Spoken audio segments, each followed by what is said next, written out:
Ouais, j'ai 16 ans. J'ai toujours envie d'accomplir des grandes choses, de marquer mon nom dans l'histoire. J'ai commencé à publier sur LinkedIn en mai 2022. J'ai commencé en flopant complètement, 200 vues, j'avais 2 likes, dont un c'était ma mère. Mon premier client, j'ai vendu à 80 € le poste. Donc j'ai envoyé 90 leads, il y avait 0 conversion. Je sais pas ce qui s'est passé. Mes parents pensent qu'ils m'a escroqué. Internet a permis d'enlever les permissions, il n'y a pas de barrière. Les seules barrières qui existent, elles sont dans les têtes des gens. Mes objectifs de vie, c'est de révolutionner l'éducation et la recherche dans le monde. La base pour réussir en entrepreneuriat, c'est d'être toujours en quête de nouveaux apprentissages. Alors chaque semaine, je t'emmène avec moi à la rencontre des meilleurs entrepreneurs du game. Je m'appelle Benoît Dubos, cofondateur de Scalesia, et comme toi, j'étais vraiment pas prêt pour cet échange. Let's go. Un échange que je suis très content d'avoir aujourd'hui, parce que ça fait un moment qu'on discute en ligne. C'est la première fois qu'on se voit dans la vraie vie. Ça faisait quelques mois, c'était l'été dernier. On s'était lancé un petit défi, un petit challenge de s'envoyer tous les jours à une petite friandise de connaissances, de culture générale, etc. C'était assez rigolo. Et l'objectif aujourd'hui, c'est de perpétuer cette tradition, mais en présentiel, voilà, en face à face, voilà, d'entrepreneur à entrepreneur. Bref, j'ai encore trop parlé. On est parti pour un petit moment. J'espère que t'es prêt. On a plein de sujets en tête. Que dans notre tête parce qu'on a rien préparé là, c'est freestyle complet et c'est voulu. Comment ça va Théo? Bah, écoute, très bien et toi? Enfin, un peu malade, mais vraiment ça va nickel. LinkedIn, ça commence, l'effet snowball commence à vraiment se voir et en ce moment tout va bien. Trop bien. Et comment tu te présentes aujourd'hui? Aujourd'hui, je me présente comme à la fois comme un créateur de contenu de 16 ans sur LinkedIn, ce qui étonne un peu, et en même temps comme un entrepreneur qui met l'IA au service de ses propres projets et des projets des autres. L'IA? Ouais, l'intelligence artificielle. C'est un gros sujet de ton côté là, ça fait un moment que tu y penses. Ouais.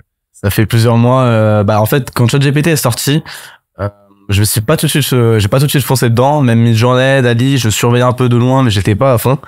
Et en décembre, en fait, je me suis donné un challenge à la base parce que j'avais observé un peu une baisse de vue, ça a été un moment un peu plus creux. Et je me suis lancé à fond, je me suis lancé dans un challenge un mois pour doubler mon nombre de vues. Voilà, qui a pas forcément super bien abouti, on en reparlera parce que c'était à la fin de mon agence aussi. Et donc c'est là où j'ai découvert ChatGPT, entre autres, où j'ai découvert les templates de posts, où j'ai découvert tout ce genre de choses pour accélérer ma création, améliorer du coup la qualité de mes contenus. Et c'est là où j'ai commencé à découvrir des IA, notamment Midjourney pour ajouter des images à mes posts, ChatGPT pour aller plus vite et plein d'autres types d'IA. Comme au niveau de la musique, comme au niveau de ce genre de choses, mais qui s'appliquaient pas à LinkedIn, mais qui m'ont passionné et dans lesquels ensuite j'ai plongé et depuis j'en suis toujours pas ressorti, je suis toujours sous l'eau là.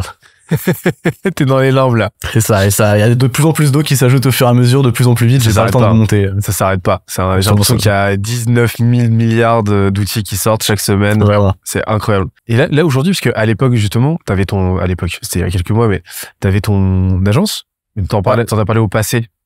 Ouais, oui. En fait, pour raconter un peu, du coup, j'ai inventé un peu au niveau de l'histoire. C'est que, je vais faire un peu d'histoire. J'ai commencé à publier sur LinkedIn à peu près en mai 2022. J'ai commencé en flopant complètement, 200 vues, j'avais 2 likes, dont un c'était ma mère. C'était vraiment le début dur. C'est le meilleur like celui-là. Ah ouais, mais c'est à la fin le meilleur et le plus dur parce que tu te dis, si elles se sont obligées de liker pour éviter qu'il y ait 0 like sur le post, c'est que c'est dur. Et j'ai commencé comme ça avec de la fiction sur LinkedIn. J'ai complètement arrêté. Hein. Et donc au fur et à mesure, j'ai commencé à apprendre, j'ai développé mes compétences jusqu'à atteindre un certain palier en termes de niveau où je faisais 2-3 000 vues par post, ce qui était respectable au bout de 2-3 mois. Et mi-août, j'ai annoncé sur un post, pour la première fois, un post bien raconté, bien storytellé, que à 15 ans, je prenais la décision la plus importante de ma vie. Un peu exagéré, mais bon. Je devenais ghostwriter. Ce post a fait plus de 50 000 vues. J'ai eu mes premières demandes et du coup là j'ai tout de suite limité à 3 clients parce que j'ai tout de suite pensé au cours, j'ai tout de suite pensé au fait que je voulais me former, que je devais pas être drivé par l'argent et j'ai jamais été drivé par l'argent. Donc j'ai pris 3 clients, j'ai toujours été fou, j'ai eu une liste d'attente en fait au fur et à mesure ça arrêtait pas. J'avais une dizaine de leads par semaine et je convertissais 80%. Du coup à chaque fois je montais mon prix. J'ai commencé, j'ai vendu mon premier client, j'ai vendu à 80 € le poste et mi-octobre j'ai vendu à 250 € le poste. Et ensuite, tu t'es lancé comme défi. Tu peux... Ouais. En gros, j'ai annoncé, j'ai fait un post dessus, c'était le 1er décembre. Ouais. J'ai un mois pour devenir le maître de LinkedIn. Sinon, je supprime mon compte. Je m'en souviens. T'en souviens?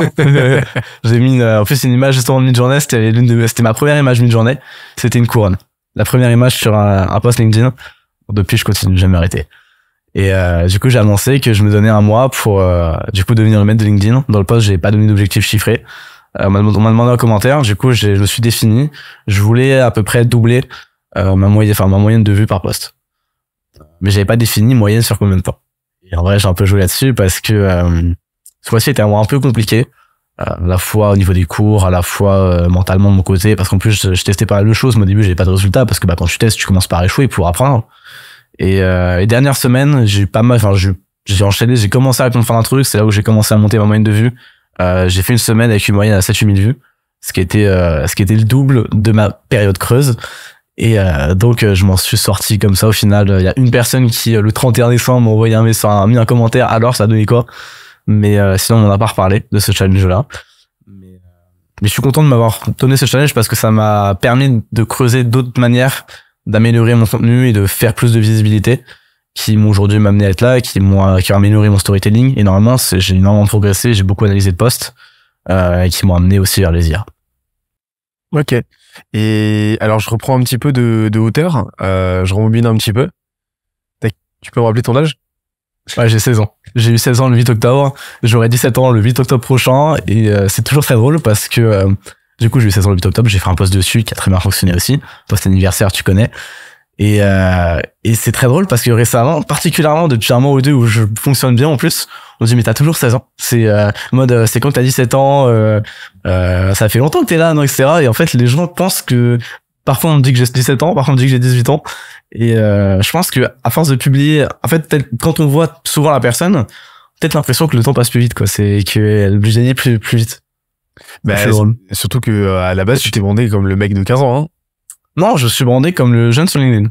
Jeune sur LinkedIn, mais tu mettais en avant ton âge. Je mets toujours en avant dans mes accroches et mes hashtags. Ouais. C'est tout. Et du coup, aujourd'hui, je suis le hashtag de mec de 16 ans.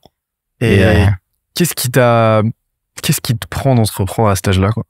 Alors, on va remonter encore plus loin, on va rembobiner encore plus loin. Je vais remonter beaucoup plus loin, je vais remonter mes 5-6 ans. Donc, en fait, déjà, non, j'ai remonté mes revanches, j'ai grandi dans une famille d'entrepreneurs. Mon père est entrepreneur depuis qu'il a quitté l'école après son bac, pour devenir commercial, etc. Au final, il a repris, il a fait un master à Centrale. Mais, donc ensuite, il a fait toute sa carrière dans les ESN, anciennement SS2I. En fait, le principe, c'est que tu recrutes des consultants, dans n'importe quel domaine, des architectes, des ingénieurs ou quoi, et tu les replaces dans d'autres sociétés. Donc, tu gères un peu du bétail, mais en même temps, c'est toi qui va permettre de trouver des contrats, c'est toi qui négocie les choses. Il y a tous les avantages du CDI. Voilà, après, c'est l'opposition, CDI, freelance, c'est pas le sujet. Et il a fait toute sa carrière là-dedans, il s'est fait niquer plusieurs fois aussi. Il a monté plusieurs boîtes, à chaque fois, il s'est fait niquer quand il était au sommet, ou il a fait une erreur quand il était au sommet. Du coup, c'est lui, depuis que on est petit avec mon frère, qui nous a donné cette soif d'entreprendre, qui nous a montré que c'était possible. Même si, quand j'étais petit, je voulais devenir écrivain, parce que la lecture m'a sauvé. On parle tout de suite des sujets deep. Parle quand tu veux. Ok. À 4 ans, en gros, j'étais, du coup, on va reprendre là. À 4 ans, j'étais en moyenne section. Ma grand-mère est morte et j'ai pas eu une réaction normale. Donc, au lieu de 2 semaines être triste, c'était passé, je me posais dans cette question. Ça m'a marqué pendant plusieurs mois. Je me demandais, mais c'est quoi la mort? Enfin, est-ce que ça vaut le coup de vivre? Puisqu'en tous les cas, on va mourir. Enfin, voilà, pourquoi vivre, etc. Je me posais beaucoup de questions, on se pose pas à 4 ans, généralement. Et, donc, ma mère m'en est voir un psy, qui m'a fait un test de QI, et c'est là qu'on a découvert que j'étais précoce, que j'étais très précoce, et que j'avais un QI très élevé. Donc c'était WISC 4 à l'époque. Donc j'ai passé plusieurs mois à faire des tests, à voir du coup un psychologue pour m'aider, à voir ce genre de choses. J'ai fait 7 ans de thérapie de psychologue entre mes 4 et 11 ans, du coup. Oui, j'ai pas compté. Et du coup, je suis toujours très affecté par la mort et tout ce qui a rapport. Enfin, j'ai un tableau, memento vivere, etc. Donc rappelle-toi que tu lis. Et du coup, j'ai fait ce test de QI. C'est là que j'ai sauté une classe. Je suis arrivé à un CP, du coup directement, alors que j'avais 4 ans et demi, du coup, vu que anniversaire en octobre. J'étais forcément plus petit, donc j'ai été un peu discriminé, etc. Enfin, un peu, j'ai été harcelé tout mon primaire en fait, et une partie de mon collège. Et ce qui m'a rendu pas introverti, mais beaucoup plus enfermé sur moi-même. Et mon échappatoire, c'était les livres. Donc j'ai commencé à lire un peu en sixième, en CP. J'ai commencé à lire Harry Potter, j'ai commencé à lire Eragon, très très bonne série. Et en CM1, etc., j'ai commencé à vraiment dévorer mes livres. À la récré, j'allais lire, etc. C'est des Winkofer, c'est ça? Non, Eragon. Ouais. C'est Christopher Paolini.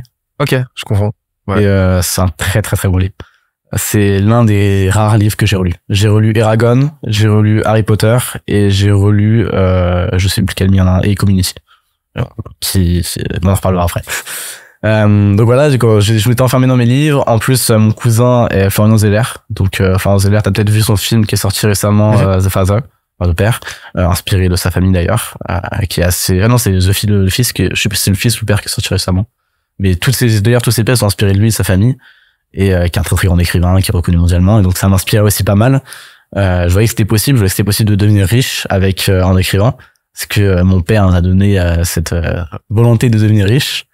Et en même temps, du coup, je voulais devenir écrivain parce que je m'enfermais dans un certain nombre de fiction. Et puis, j'ai eu des bonnes profs aussi. Genre en CM1, par exemple, ma professeure, il y avait un ordinateur dans la classe. Et quand j'avais fini, du coup, très vite. En plus, en CM1, j'avais un fin particulier. Je faisais du cours de CM2. Enfin, bref. Et j'avais un ordinateur dans la classe et j'avais commencé à écrire. Je crois en CM1, j'ai écrit quelque chose comme 6 ou 7 nouvelles ou histoires qui ont jamais été finies. La plus longue faisait 50 pages. La plus courte en faisait peut-être 2. Et c'était toutes des histoires pas très travaillées, mais c'était un début. J'avais vraiment envie d'écrire, mais j'ai commencé à écrire dans un cahier alors que je suis dysgraphique. Et on en reparlera, mais en gros, c'est que j'ai des problèmes de motricité fine. Donc écrire trop longtemps me fait mal, j'écris mal, j'ai perdu beaucoup de points dans la scolarité à cause de ça. Du coup, je devenais écrivain, mais à 8 ans, donc quand j'étais en CM1, donc au plus au moment où j'écrivais le plus, j'ai lu Economics, bouquin qui est juste derrière ça d'ailleurs, ce qui est très drôle, qui est une bande dessinée qui raconte toute l'histoire de l'économie, qui est très très bien racontée. Franchement, faites-le lire à vos enfants, même plus âgés, 15, 16 ans, même 20 ans, c'est super intéressant. Et qui m'a montré que être écrivain, ça allait pas être suffisant par rapport à ce que j'avais comme ambition. Et que fallait entreprendre, fallait faire plus pour avoir un vrai impact dans l'économie. Et que j'ai commencé à comprendre les rouages de l'économie, l'offre et la demande, ce genre de choses. Mais pour autant, je crois que j'avais pas compris parce que j'ai compris, mais j'étais pas motivé parce que de mes 8 à 12 ans, c'est la période où j'ai été même le plus malheureux, à part une année en 5e, mais encore, où j'étais le plus malheureux, où j'étais le plus mal, j'avais pas de potes, je passais mon temps dans les jeux vidéo. Donc FIFA, Minecraft, j'ai passé des centaines d'heures à jouer à FIFA, à Minecraft, j'ai même à la fin du coup vers mes 11-12 ans, j'ai cassé un ordinateur en jouant à FIFA, j'ai reçu un ordinateur genre le jour de mon anniversaire, le jour de mes 12 ans, 3 semaines plus tard il était cassé. Parce que j'ai lancé ma manette d'énervement, parce que je gérais mal ma colère, mes émotions, précoce, etc., tous les trucs d'émotion. Et je crois que c'est aussi cet ordinateur cassé qui m'a fait un électrochoc, qui m'a donné envie. C'est le moment où j'ai découvert en ligne Tougan Barra et Jean-Marie Corda. Je sais pas si tu connais. Qui sont le boss de YouTube. qui est très très bon. Jean-Marie Corda, tout ce qui est productivité. On commence à avoir les premières routines. Pas que. On va parler que ça. Il y a d'autres trucs pas très family friendly. Donc, c'est pas trop ce que je suis à l'époque non plus. Et du coup, Tougan Barra, qui est au niveau du copywriting, qui a appris mes premières choses de copywriting, sauf que à l'époque je me pensais meilleur que tout le monde. Donc en fait je me suis lancé pour ça, et aussi parce que mon frère s'était lancé à ce moment-là, mon frère qui a 50 plus que mon frère, 4 ans et demi, et comme j'étais précoce, je l'étais toujours considéré comme supérieur à lui. Et j'avais ce rapport-là où je me considérais supérieur, et moi j'avais des meilleures notes parce que j'étais plus intelligent, voilà. Et du coup il s'est lancé, il a lancé pareil, il les a découvert un peu avant, il a lancé une boutique de djellaba, de dropshipping. Et j'étais en mode, putain, il s'est lancé, il va faire de l'argent, faut que je fasse aussi, faut que je fasse un site. Et je vais faire mieux que lui. Lui, il fait un site de dropshipping, moi, j'ai associé le dropshipping et le copywriting. Et du coup, j'ai fait une page de vente, j'ai vendu du maquillage. Et du coup, à 12 ans, j'ai vendu du maquillage, alors que c'est le truc que je déteste le plus. Et j'en ai pas vendu, au final, parce que j'ai pas eu de vente. Parce que j'étais très prétentieux et j'avais pas de compétences. En fait, je commençais, quoi, j'avais aucune compétence. Mon copywriting, j'ai mis une image de sniper sur la page de vente pour vendre du maquillage. Parce que j'étais en mode, Tougan Barra, tu connais les trucs, gourou du web, etc. Et donc c'est là où j'ai commencé à entreprendre. Au final, ça a flop. En plus, derrière, je veux un peu aller dans tout ce qui est affiliation, un peu tout ça, et je procrastinais pas mal. Pareil, c'était des moments où j'étais pas très bien. Du coup, c'était entre 4e et seconde première. J'ai une dépression qui a commencé début du confinement, qui s'est interrompue pendant le confinement et qui a vraiment pris fort après le confinement. Du coup, j'ai pas fait grand chose. Je traînais pas mal dans le Web3, donc tout ce qui est NFT, crypto-monnaie.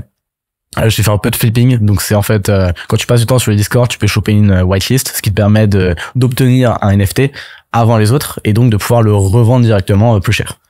Parce que t'as passé du temps en commençant, j'avais créé des messages sur un Discord. J'ai fait un peu de ça, ce qui m'a permis de commencer à créer un peu mon réseau, commencer à apprendre des choses, à découvrir qu'il y avait plein de trucs qui étaient possibles.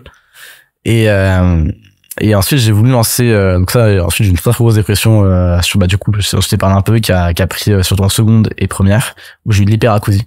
Donc l'hyperacousie c'est quoi en fait, c'est que ton cerveau ne perçoit plus la différence entre certains sons et que du coup t'entends tout plus fort globalement. Et donc par exemple un bruit d'assiette c'est insupportable. Donc au début je vivais avec un casque de chantier carrément pour survivre dans le cours, etc. Donc au final j'ai eu des bouchons spécialisés et tout, moins 25 décibels pour vraiment être sûr que ça allait. Et ce qui m'a bien stoppé ça, j'étais vraiment mal et voilà. Et à la sortie de ça je suis sorti grâce au foot parce que je me suis trouvé une passion, parce que j'avais perdu de passion, j'avais perdu de envie. Je suis sorti grâce au foot, donc c'était à la fin de la seconde et c'est là où j'ai vraiment recommencé à entreprendre. J'avais perdu cette envie là aussi, mais j'ai de nouveau eu envie d'entreprendre, j'ai de nouveau eu envie de faire des choses. J'ai découvert, peut-être que tu vas connaître aussi Ayoub Rehan, du coup au niveau du social media marketing, qui est franchement très très bon. Et j'ai pas eu sa formation parce que j'avais pas de thunes et je détestais dépenser de l'argent dans des formations. Je détestais dépenser de l'argent tout court, à part dans les cadeaux pour ma famille. Et du coup j'ai réussi à choper 2-3 vidéos parce que même j'avais un pote qui avait pu m'envoyer 2-3 vidéos, etc. Je voulais faire ça. J'avais contacté quelques clients avec les looms, etc. Mais j'étais nul. Pareil, j'ai pas de compétences, j'ai pas appris.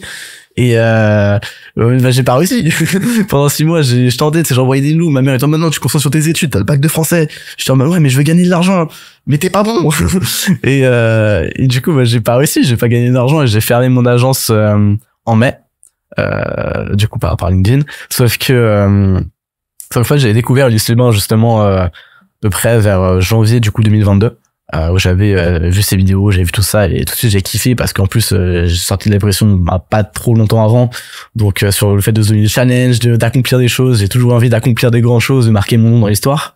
Et je voyais ce qu'il faisait, je voyais ses challenges, je voyais sa chaîne YouTube, j'étais tombé dessus, j'étais en mode waouh c'est un fou, il est trop fort.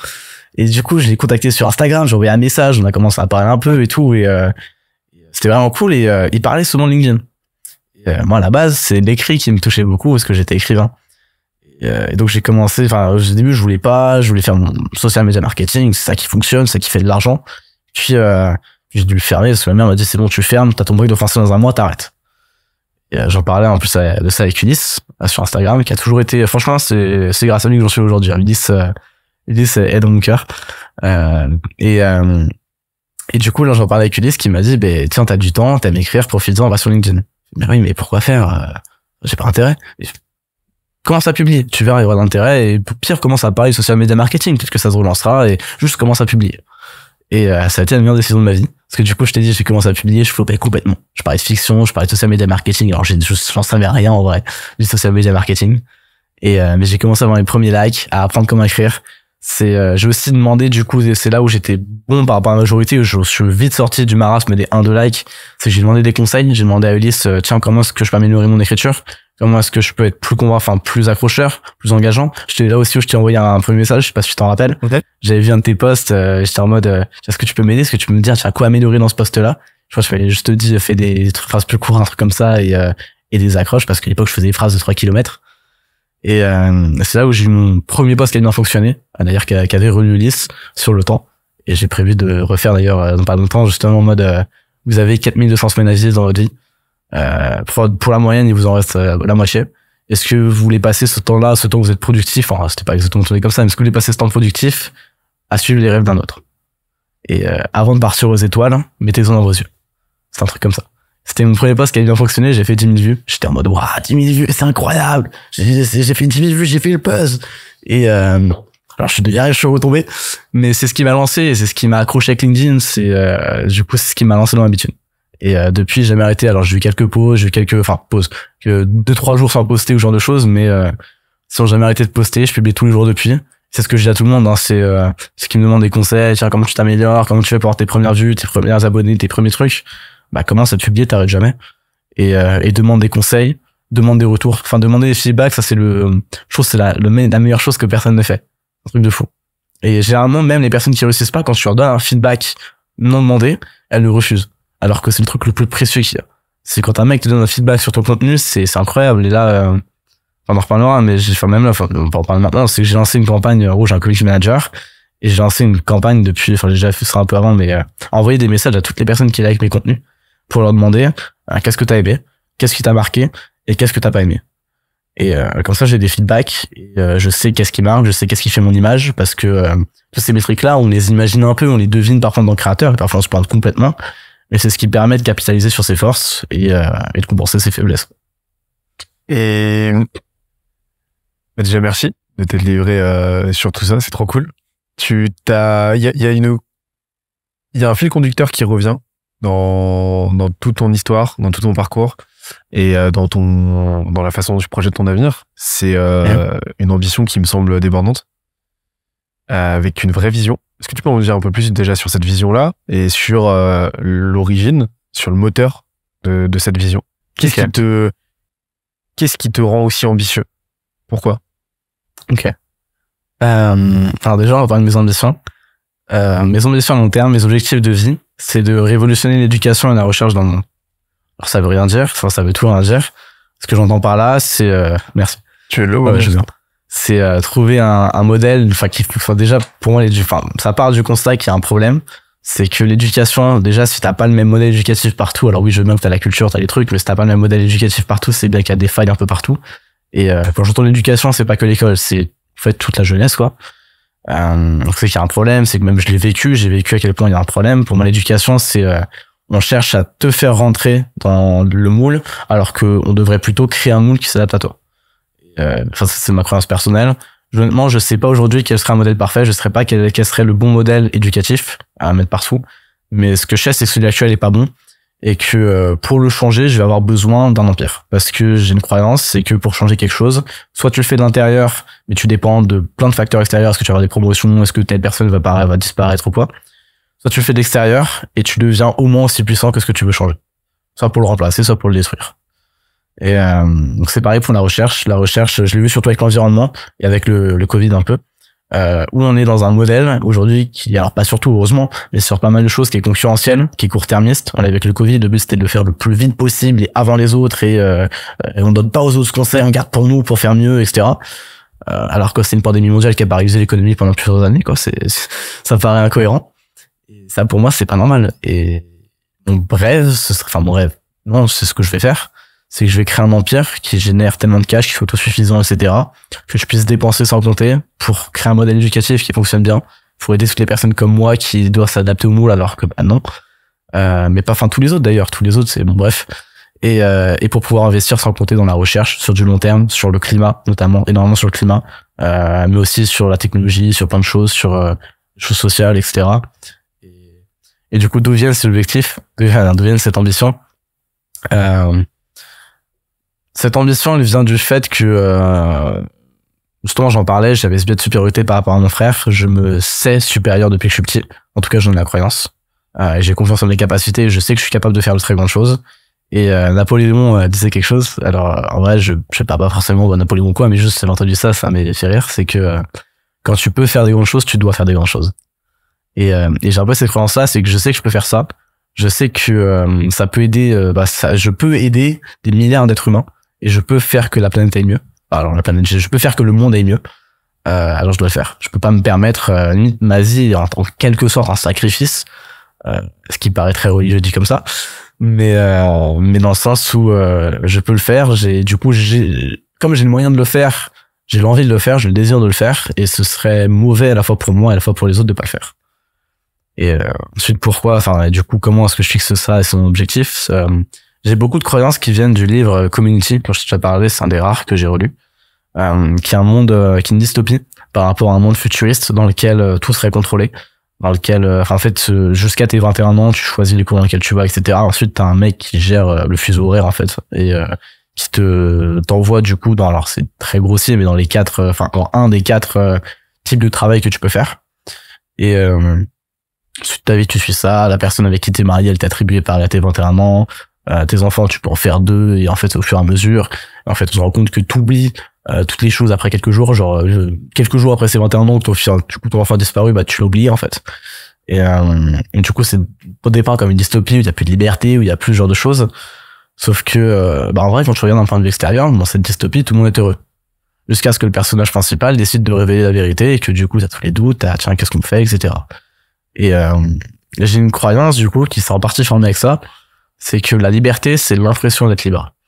Et que le bonheur, en tout cas, le bonheur humain tel qu'on le dépeint actuellement, vient de la liberté. Sauf que du coup, si tu as l'impression d'être libre, mais que tout est si tout est contrôlé, tu as l'impression d'être libre. T'as l'impression que tes choix sont libres. C'est le déterminisme, c'est ce genre de choses. T'as l'impression que tes choix sont libres, mais que tout est contrôlé. Est-ce que finalement, c'est pas là où t'es vraiment libre? Alors qu'aujourd'hui, on sait qu'il y a des trucs qui nous limitent. Si tu le sais pas, si t'es pas au courant. Parce que t'es pas vraiment libre. Et du coup, j'ai pas mal de croyances qui partent de ça et qui m'ont amené à avoir cet objectif-là, à avoir cette ambition-là et dire que je peux le faire, ce genre de choses. Et par exemple, un objectif post-mortem, en vrai, que je pense pas être capable de faire mon vivant parce que c'est trop gros, à moins que l'espérance de vie s'allonge, et ce qui est un de mes... Enfin, l'espérance de vie, c'est un truc qui me touche beaucoup du coup que la mort. Ce serait de bâtir une société un peu à l'image de cette dystopie. Où, alors, ça va sonner un peu communiste, etc., mais où tout est contrôlé finalement, où il y a plus de liberté au sens où on l'entend aujourd'hui, mais où du coup tout le monde est libre parce que tout le monde se sent libre. C'est un peu... Est-ce que ce serait pas un petit peu la démocratie, le modèle démocratique tel qu'on nous le vend? Le modèle démocratique, en tout cas celui, j'ai l'impression, hein, celui que je vois aujourd'hui, de ce que j'en sais, je suis pas non plus un expert en politique, c'est un peu l'entre-deux. C'est un peu, on te fait croire que t'es libre, on te donne théoriquement le moyen d'agir, mais en pratique, t'as pas d'impact. Mais, et tu le sais partiellement. On entretient cette illusion-là dans le libre arbitre. Mais qu'à moitié en même temps. Enfin, c'est assez particulier. Je trouve la démocratie, c'est un peu l'entre-deux bâtard. C'est, parce que peut-être que finalement, par contre, donner full liberté, ce serait bien, une anarchie complète. Ou pas, j'en sais rien. Il faudra tester. Ou peut-être que du coup, c'est l'inverse. Mais, je pense pas que l'entre-deux, ça fonctionne. On voit aujourd'hui d'ailleurs entre deux, il y a des guerres depuis je sais pas combien de dizaines d'années, les gens sont de plus en plus malheureux, plus on connaît d'informations, d'ailleurs le bonheur, enfin bref, on peut en parler, mais même si le bonheur moyen est à 7, on s'est rendu compte que finalement tous les personnes les plus qui avaient le plus de connaissances en Occident, etc., étaient plus autour de 6,5, et celles dans les camps de réfugiés qui subissent la guerre, qui subissent ce genre de choses, étaient finalement plus à 7,5. Donc étaient légèrement plus. C'est une histoire de référentiel aussi. Exactement. Forcément. Et il y a cette notion de déterminisme qui me revient depuis tout à l'heure, mais on va remonter un petit peu à la surface. On va y aller sinusoïdal, parce que sinon on va s'enfoncer trop dans les limbes. Donc ça fait un an que tu publies sur LinkedIn, bientôt un an, et donc à raison de quasiment un post quotidien, c'est ça? Ouais, donc c'est c'est ça. sur une moyenne qui se maintient. C'est quoi les grands enseignements tu peux nous donner sur la publication LinkedIn, sur l'éditorialité, sur tout ça? Tu veux sur quoi? Est-ce que tu veux sur l'algorithme? Est-ce que tu veux sur la routine? Est-ce que tu veux sur ce qui fonctionne, ce qui engage? Bah, ça fait un super sommaire, là. Ok. On va parler de l'algorithme pour commencer du coup dans l'ordre. L'algorithme, c'est une croyance. Pour moi, c'est une croyance. C'est comme se dire que tout est, enfin, c'est un peu comme, finalement, c'est une religion, l'algorithme, dans le sens où si ton post fonctionne ou fonctionne pas, bah non, c'est de la faute de l'algorithme. C'est un peu comme la religion finalement, en fait. Et c'est à la fois vrai et faux, mais c'est plus faux que vrai, dans le sens où l'algorithme, c'est juste de la psychologie humaine. L'algorithme, il met en avant du contenu qui plaît, parce que le but de l'algorithme, c'est que l'utilisateur reste le plus longtemps possible. Et alors, tout le monde a déjà dit, mais une fois que t'as compris comment faire rester l'utilisateur, ton post fonctionne bien, enfin, ton contenu fonctionne bien. Alors, ça veut tout et rien dire. Qu'est-ce que ça veut dire? Ça veut dire susciter des émotions. T'as fait des très très bons guides là-dessus d'ailleurs. Pour susciter des émotions à travers les posts. Et quelles émotions chercher? D'ailleurs, je vois ça récemment dans je sais plus quel livre, mais dans je sais plus quel livre, voilà. Mais les émotions qui font réagir, je crois que c'est l'information de Kevin d'ailleurs, Kevin Dufresne. Les émotions qui font réagir, c'est il y a la compassion, il y a la colère, il y a il y a ce genre de choses. Surprise. La surprise, la surprise aussi. Mais par exemple, ce qui fait pas réagir, c'est la satisfaction, ça fait pas réagir, ou le fait, t'en parles un peu, le fait d'être d'accord. Pour moi, le fait d'être d'accord, ça fait pas beaucoup réagir. Tu trouves? Bah, le fait d'être d'accord avec ce que l'auteur dit, à part si te mindfuck, dans ce cas-là, c'est différent, c'est en mode, c'est la surprise. Mais pour moi, le fait, tiens, le mec dit une vérité générale, à part si c'est un truc, du coup, qui génère d'autres émotions, type la compassion, type l'inspiration, ce genre de choses, c'est juste, il dit un truc, t'es d'accord. Ah. En fait, c'est, quand je dis, que un des moteurs principaux, d'engagement, c'est la connivence. Ouais. C'est la connivence vis-à-vis d'une pensée contrarienne. Oui, bah, du coup, pour moi, la surprise. On a pensé contre Ariane. Il y a une notion de, ça dépend comment tu le tournes, mais tu peux très bien tourner le post dans le sens, non pas d'un mindfuck, mais dans le sens d'un postulat général, mais qui va venir s'immiscer en contradiction d'une doxa, en contradiction d'une vérité établie. Typiquement, Grégoire hier, qui a fait un banger, qui a fait un sacré banger. Gombato? Ouais, Gombato, j'ai pas vu le post. on est typiquement dans dans cette typologie de post-là, qui s'immisce dans une recherche de connivence avec son audience. En gros, il jette un pavé dans la mare de la sous-représentativité de ce dont je m'en souviens, des femmes dans le sport, du fait que c'est de l'accès au sponsoring, etc. Et donc là, il est pas dans une logique de mindfuck où il va tordre le cou à la trajectoire qu'il avait pris au début du post. Il déroule son postulat de départ, il l'argumente, et en fait, il génère une connivence, il génère un engagement de connivence vis-à-vis d'une pensée contrarienne qui vient combattre un ordre établi. En fait, c'est dans ce sens-là, en fait, que j'entends que la connivence est un relais puissant, tu vois. Bah, je suis pas, pour moi, c'est pas le fait d'être d'accord qui fait qu'un truc comme ça fonctionne bien. C'est plus, du coup, le fait de révéler, de dire quelque chose qui tue, qui est sous-entendu, qu'on ne dit pas, qu'on ne parle pas, un tabou, ce genre de choses. Et, où, du coup, les personnes qui vont réagir ou quoi vont se sentir soit en tant que sauveur, du coup, de donner la parole, soit en tant que supérieur aux autres parce que, tiens, je savais ça alors que les autres, ils sont pas au courant, dans un petit truc fermé. Et pour moi, c'est plus ce type de biais-là qui va rentrer en jeu. Plutôt que le fait d'être d'accord, parce que le fait d'être d'accord, au final, tiens, il fait beau aujourd'hui, ouais. Bah oui. C'est, en mode triomphe de Capman, un peu. C'est-à-dire? Le triomphe de Capman, c'est une théorie, de psychologie, qui induit que, dans un trio, relationnel, que tout ordre social de plus de 2 personnes va invariablement se structurer sous forme d'un triptyque bourreau, victime, sauveur. Ouais, que je vois dans le post. Et en fait, là, c'est exactement ce qui est émulé avec ce genre de poste. On a un peu, ouais. Du coup, l'auteur se positionne un peu en sauveur, du coup, de faire remonter la vérité, ou de montrer les choses. Voilà. On le voit un peu avec les médias, c'est une investigation qui donne les choses. Et finalement, la personne qui relaisse, s'identifie à ce rôle de sauveur, finalement, se donne bonne conscience en partageant ça, en commentant ça, etc. Ah, je le verrais plus comme spectateur, moi, tu vois. C'est-à-dire, en gros, là, dans ce cas précis, Grégoire se positionne comme sauveur qui met la lumière avec force sur une relation d'oppression entre une victime, donc là, la femme précisément dont il parle, et par extension, qui est représentative, qui est une métonymie de la cause féminine dans le sport et au sens large, avec donc en toute logique comme bourreau le patriarcat et les forces oppressive de la cause féminine et de la condition féminine. Et donc là, tu crées ce triptyque-là, très théâtral, et en fait, l'audience va plutôt se positionner comme spectatrice et va, par connivence, en gros, par soutien, liker, s'engager, etc. Tu vois. Ah, est-ce que quand tu likes, si tu commandes, t'es vraiment spectateur, ce que t'agis? Pour moi, c'est comme, faudrait qu'on parle dans ce cas-là, une vraie scène de bourreau victime, par exemple, un crime dans la rue. Quelqu'un qui va agresser quelqu'un, et t'as plein de gens autour. Personne va agir. Enfin, les gens vont rester spectateurs, mais ils vont pas filmer, ils vont pas appeler la police, qui du coup là, ce serait un rôle de sauveur. Et, parce qu'il y a une action. Ça s'appelle le bystander effect, ça. Ouais, ça, quand t'as du monde, du coup, tu t'agis pas, alors qu'en vrai, si t'as que 3 personnes, par contre, là, la personne va agir. Parce qu'il y a qu'elle qui peut devenir sauveur, du coup, elle rendre ce triptyque-là. Alors que si t'en as plein, tu te dis, les autres vont le faire. C'est ce que c'est la technique, ça, pour casser le bystander effect? La personne avec cette personne-là, t'appelles quelqu'un précisément. Exactement. Ouais, j'en ai entendu parler. Et pour moi, du coup, là, dans ce poste-là, au contraire, quand on fait ce genre de poste, on donne l'opportunité à l'audience de s'identifier en tant que sauveur. Moi, c'est plus ça qui rentre en jeu. Et du coup, tout l'enjeu du poste, c'est de réussir à donner à l'audience l'envie de rentrer en tant que sauveur et pas uniquement de rester spectateur et subir ce biais. Il y a effectivement, il y a cette porosité, en fait. Parce que fonctionnellement,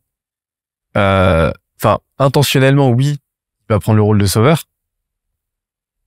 Parce que, dans son intention, il va liker, il va commenter, il va partager, dans l'idée justement de donner de la force à une cause ou quoi. Mais fonctionnellement, son impact est tellement négligeable que est-ce que finalement il est pas un spectateur un peu zélé qui a une illusion. On en revient à cette liberté de tout à l'heure, tu vois. Est-ce que les personnes qui votent en démocratie sont vraiment des acteurs? Exactement. C'est un petit peu et donc à l'échelle très fractale sur LinkedIn et sur les réseaux sociaux, tu vois. Est-ce que finalement t'es pas juste un spectateur qui a le pouvoir de cliquer sur un bouton? Bien sûr. Mais c'est du coup, mais tout l'enjeu des posts LinkedIn et des posts LinkedIn qui fonctionnent bien, c'est qu'ils font donner aux spectateurs l'impression d'être un acteur. Par exemple, mon post aujourd'hui qui fonctionne très bien, alors relativement, qui va atteindre peut-être 60, 80 000 vues. Et il joue là-dessus. En mode, c'est un appel à l'aide. J'ai besoin de passer dans les médias pour mes concours. Et en fait, je joue là-dessus. Et j'ai en mode, j'ai besoin de vous, s'il vous plaît, partagez ça, ayez un impact, parce que j'ai besoin que ce post fasse des vues et atteigne des gens. Et t'as j'ai jamais vu ça, que t'aies autant de personnes qui disent tiens, je te donne de la force. C'est le même commentaire. Ils ont vu plein de fois. Mais dans mon post, j'ai réussi à donner cette sensation d'importance au lecteur sur le fait qu'il peut avoir un impact avec son commentaire, ce qui du coup crée de l'engagement. Pour moi, c'est plus ça, du coup, l'enjeu. Et c'est Grégoire qui est très bon. J'ai pas vu son post, non, mais, qui, avec toute son expérience, il est très très bon sur LinkedIn. Il a sûrement dû lâcher un énorme banger sur le fait de vraiment le lecteur qui se sent vraiment l'acteur ultra concerné, quoi. Qui est limite le mec qui a au téléphone la police, qui a au téléphone la justice, en voyant devant lui, la femme se faire, je sais pas, frapper par un homme, quoi. Mais c'est met en exergue, ce que t'as dit de très juste d'ailleurs, sur le fait que l'algorithme s'inscrit dans la directe lignée de la psyché humaine, de toute manière. Ouais. C'est le principe, c'est pour ça que TikTok est aussi fort. Complètement. Et donc, ta théorie à toi, ta thèse, que je rejoins, c'est de se désintéresser de l'algorithme, quel qu'il soit, et de juste s'intéresser à la psychologie humaine. Ouais. Bah, oui, non, en vrai, enfin, c'est ce que dit tout le monde, et en vrai, tout le monde en regarde un peu. En fait, pour moi, t'écris, enfin, ouais, c'est même pas moi qui l'ai dit, mais t'écris pour les humains, t'es optimiste pour l'algorithme. Je sais plus il y a peu de gens qui le disent. Et 80% de la réussite de ton poste avec l'algorithme, et enfin, ça être ton écriture pour les humains, la psycho, tu peux peut-être gagner 10 à 20% avec l'algorithme. Alors ça dépend. Par contre, si tu postes à minuit, oui, t'abuses. Mais ça veut dire quoi optimiser pour l'algorithme? Moi, ça me paraît. Pourtant, j'ai publié peut-être 1000 posts. Ouais. Aujourd'hui, je saurais pas te dire ce que l'algorithme attend de concret, tu vois. C'est même de backer par la data, quoi. C'est que j'ai l'impression que c'est plus on est plus dans une mythologie des attentes de l'algorithme. Un exemple tout con, hein. Les liens dans les posts. Ouais, ça par contre c'est du mythe. Ça tu vois ce que je veux dire? Ouais, ça c'est incroyable. Mais en vrai t'as de la psyché. Et je sais plus qui a fait un post dessus comme t'as de la psyché sur c'est Ruben Taïeb qui a fait un post là-dessus sur le fait que effectivement si tu génères un clic sortant de ton post de LinkedIn, donc de ton post, nécessairement les gens vont pas aller liker. Mais on retombe dans des considérations très psychologiques et très fonctionnelles en gros. Mais l'algorithme sont en contre-faux. Et moi, ce que je constate, c'est que j'ai vu des posts d'un niveau de non-optimisation aberrant qui cartonne de fou. C'est pas un jeu d'optimisation, c'est peut-être 10%, 10 à 20%.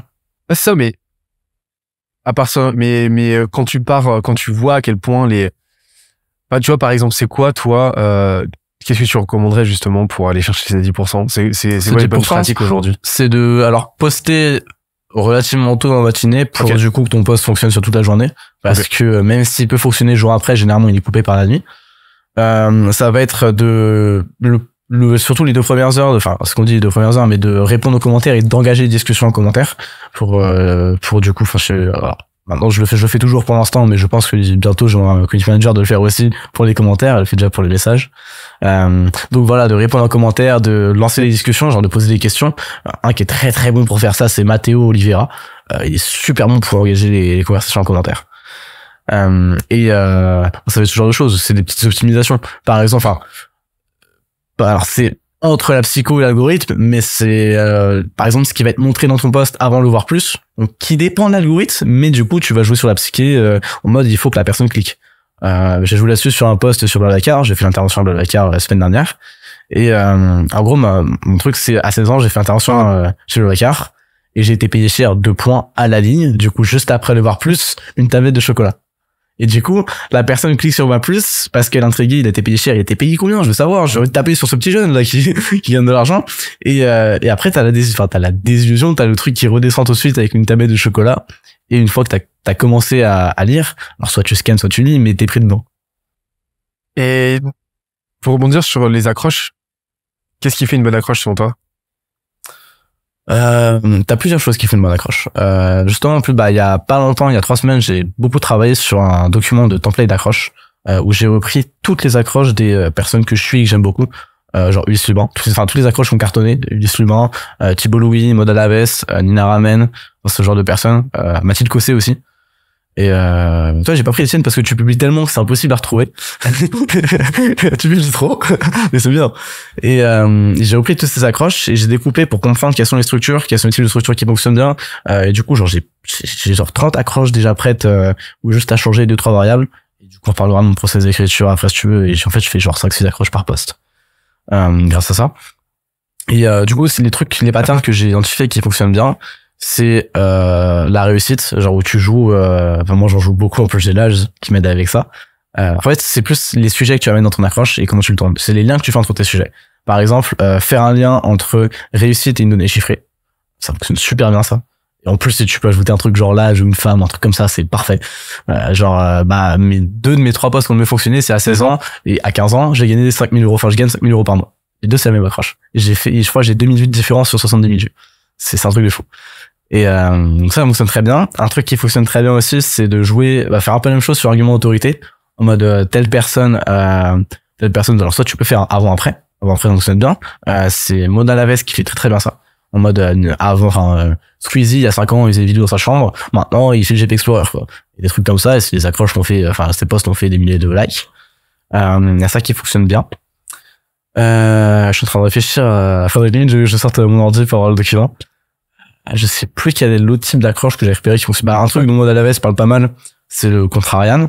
En mode, tu dis un truc dans ta première phrase, et tu dis un truc qui paraît incohérent dans la deuxième phrase. Mais qui, en vrai, quand tu réfléchis, est logique. Mais du coup, tu t'es déjà arrêté et tu continues à lire.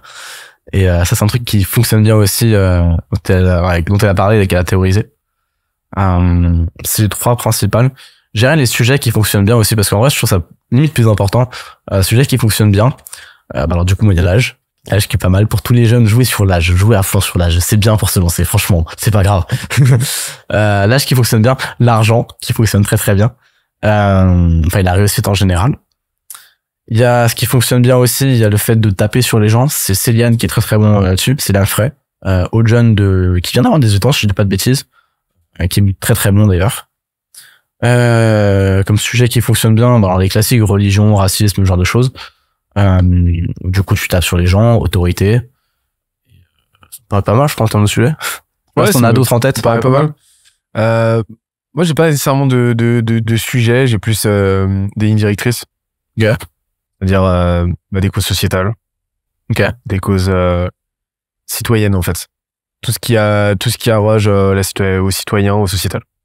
Après, tu peux faire rentrer ce que tu veux dedans, mais idéalement, des causes que tu maîtrises un minimum et qui te tiennent à cœur pour avoir un niveau de connaissance, d'émotionnalité, tu vois, allier émotion logique comme d'habitude. Donc, allier ta viscéralité, tes émotions propres, tu vas pouvoir émuler dans ton poste, et de la logique, c'est-à-dire baquer ces émotions par une vraie compréhension du sujet, par de la data, par de l'argumentation, etc. Tu vois. Ouais. Et donc, moi, c'est plus ça que j'aurais tendance à recommander. Et puis après, effectivement, si ta cause c'est la transition écologique, par exemple, si ta cause c'est la condition féminine, par exemple, du moment que c'est quelque chose qui t'est viscéral et sur lequel t'es suffisamment renseigné pour prendre des positions très fortes et très construites, en tout cas suffisamment construites, là tu peux y aller quoi.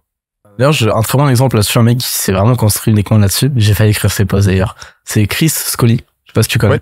Ouais. Sur l'opposition CDI freelance, qui tous ses posts qui fonctionnent bien, c'est que des posts là-dessus. Et du coup, il en joue, il fait plein de posts dessus, il fait des variantes, parce que Thibault Louis disait répéter 500 fois la même idée, mais 500 000 différences. Et lui, il s'est vraiment construit sur un truc comme ça. Et toi, en ce moment, j'ai l'impression que t'essaies un peu de le tourner autour du running et de la santé et ce genre de choses. Un peu comme une directrice. En fait, tu vois, c'est marrant parce que j'ai je me suis vachement départi des frameworks, des sacro-saints frameworks type Tofu, Mofu, Bofu et tout. Ouais. Je m'en suis complètement défait. Aujourd'hui, je les trouve ultra contre-productifs au final, très cloisonnants. Et en fait, maintenant, je parle à 3 types de personnes. Je parle au moi du futur pour parler de ma mission, de ma vision, la société que j'ai envie de construire, société donc Scalesia, société globale. Je parle au moi du passé, au moi d'il y a 10 ans et au moi entrepreneur d'il y a 6 mois, 1 an. Et après, je parle de mon client idéal. Et en partant de ça, en fait, je parle des sujets qui me font kiffer, en fait, sur le moment. Donc, ça fait des années, tu vois, que le fitness, que la santé, la nutrition, c'est des sujets importants pour moi. Et ben, là, aujourd'hui, je me restreins absolument plus. Et je parle juste de ce qui me fait kiffer. C'est tout. Et je m'attelle juste à avoir un équilibre des forces entre les 3 personas, entre ces 3 avatars, pour parler de façon équitable à mon client idéal, de façon équitable au moi du passé, de façon équitable au moi du futur. Et ça fonctionne bien, tu vois. C'est trop cool. Ouais. Et en fait, j'ai plus de limitation thématique. Et après, j'ai un framework que j'ai modélisé. Alors, les termes sont sortis de la tête. Le téléphone. Alors moi, je triche, il y a aucun problème. On parlait de la triche tout à l'heure avec Système, c'est marrant. Mais tu peux théoriser de quoi, tu vois? La triche, c'est son côté. Hop.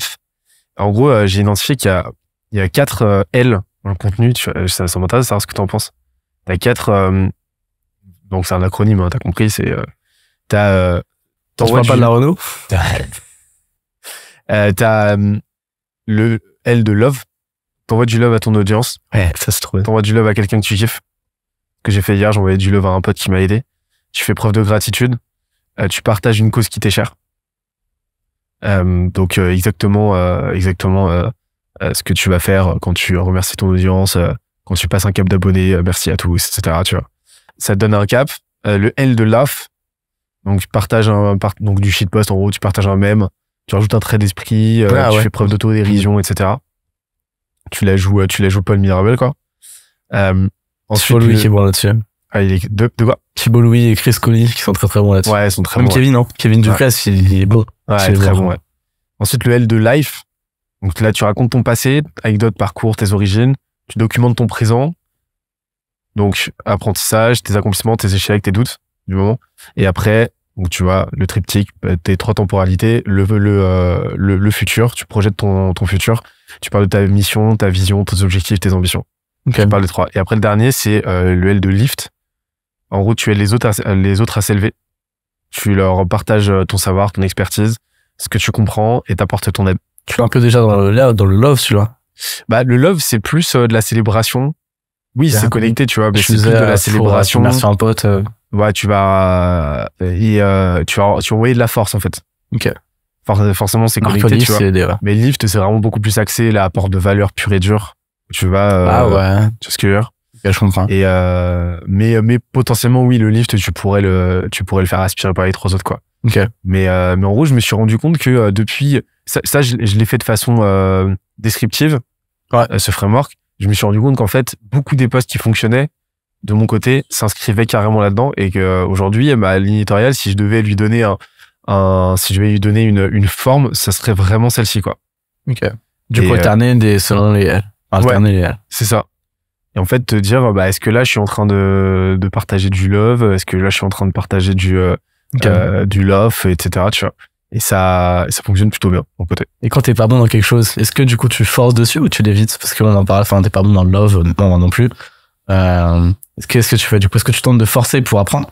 Ou est-ce que tu te dis, tiens, je vais plutôt faire sur mes forces, tant pis, je vais enlever un L de l'addition.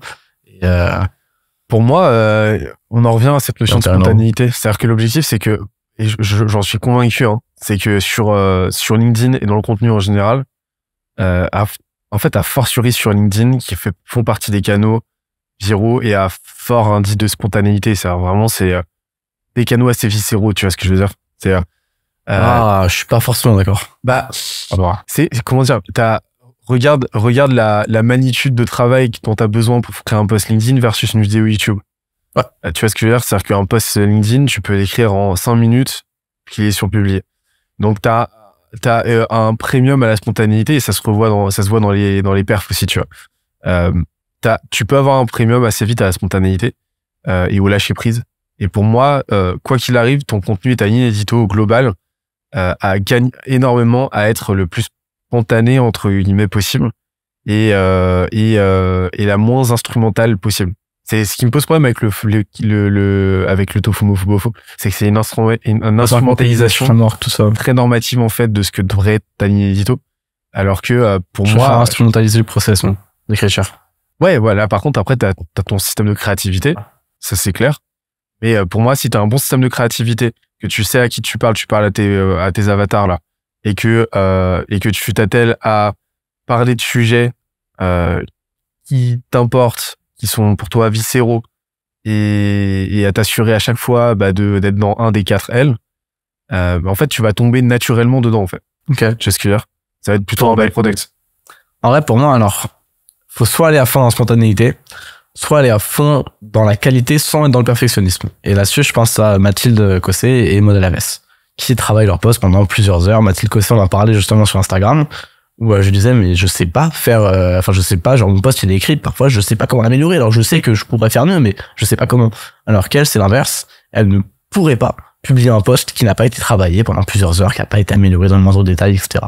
Et attention, c'est pas du perfectionnisme parce que c'est pas vouloir chercher la perfection, c'est plutôt chercher à l'améliorer en consommant d'autres contenus, en regardant ce qui fonctionne, etc. Donc faut faire la nuance, c'est pas une excuse pour ne pas publier. C'est plus dans le fait de viser la qualité ou la quantité. Pour moi, faut surtout pas faire l'entre-deux. Et c'est ce que l'erreur de la majorité, c'est tiens, je veux faire de la quantité, mais je vais faire un peu de qualité, donc je vais publier une fois tous les 2 jours et passer 1 heure sur mon post. C'est le pire truc pour moi. Soit tu joues vraiment la quantité. Genre tu publies plusieurs fois par jour comme Baptiste Piocel, comme toi aussi, même moi en vrai je publie 1 fois par jour parce que maintenant je me mets certains standards de qualité, soit tu joues au contraire à fond la qualité comme Maud Alaves, comme Mathilde Cossé, etc. Et ça fonctionne aussi. Et c'est pour ça que je pense pas que t'aies que la qualité, c'est pareil sur YouTube, c'est pareil sur TikTok. YouTube, alors même si c'est du coup des échelles, enfin pour moi c'est des échelles différentes, mais c'est pas comparable dans le sens où tu peux pas dire qu'un post LinkedIn est plus spontané qu'une vidéo YouTube parce qu'il te prend 5 fois moins de temps à écrire. Ah oui, mais il prend aussi 5 fois moins, il prend 20 fois moins de temps à consommer. Donc c'est aussi différent. Et tu peux faire des vidéos très très spontanées. Je pense par exemple, alors c'est à la fois spontané et à la fois non, mais genre quasi Neistat, je le dis mal, qui du coup vloguait. Alors c'est à la fois instrumentalisé parce qu'il mettait du storytelling, mais c'était relativement très spontané parce que c'était sa vie au quotidien et qui a très bien fonctionné. Mais en même temps des concepts ultra produits comme Barry Sam en Squeezie, comme Amixem, Amixem qui est toujours ultra produit. Je pense à Inoxtag aussi qui fait des concepts genre à l'Everest. C'est ultra produit, c'est qualité film finalement, même Ulysse Lumin qui a sorti son documentaire. Et ça fonctionne aussi. Mais pareil, ceux qui sont entre deux, c'est ceux qui ont beaucoup de mal, qui n'y arrivent pas forcément. Donc pour moi, c'est les extrêmes. Toujours les extrêmes qui fonctionnent bien. Mais c'est une mise en scène de la spontanéité. Mais en fait, le contenant n'est pas spontané, mais le contenu est spontané. Là, par exemple, c'est le principe du fit and fun. C'est-à-dire, tu vas créer un contexte qui va être très scénarisé pour observer des comportements et des dynamiques sociales qui vont être très spontanées, elles. Ouais, ça dépend ce qu'on appelle spontané. Du coup, enfin, moi, par exemple, Maud Alaves et Mathilde Cossé sont aussi spontanés parce que elles racontent elles sont spontanées dans les sujets qu'elles abordent. Moi, je le voyais pas comme ça. Tu vois ce que je veux dire? C'est que t'as toujours une dimension spontanée à un moment, quoi qu'il arrive, parce que si tu fais, si le curseur est à 0, juste tu transformes en robot, ça le fait pas. Mais, j'ai envie de tester un profil, IA. Mais je serais très curieux de voir les résultats. Parce que moi, j'aurais tendance à dire que, si 100% du contenu est rédigé par une IA, tu vas peut-être avoir au début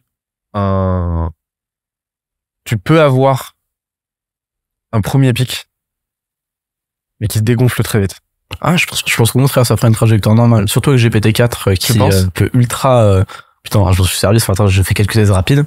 J'ai fait un prompt en 3 minutes, genre qui fait, 10 lignes, ce qui peut paraître beaucoup, mais qui est rien du tout pour un prompt complexe.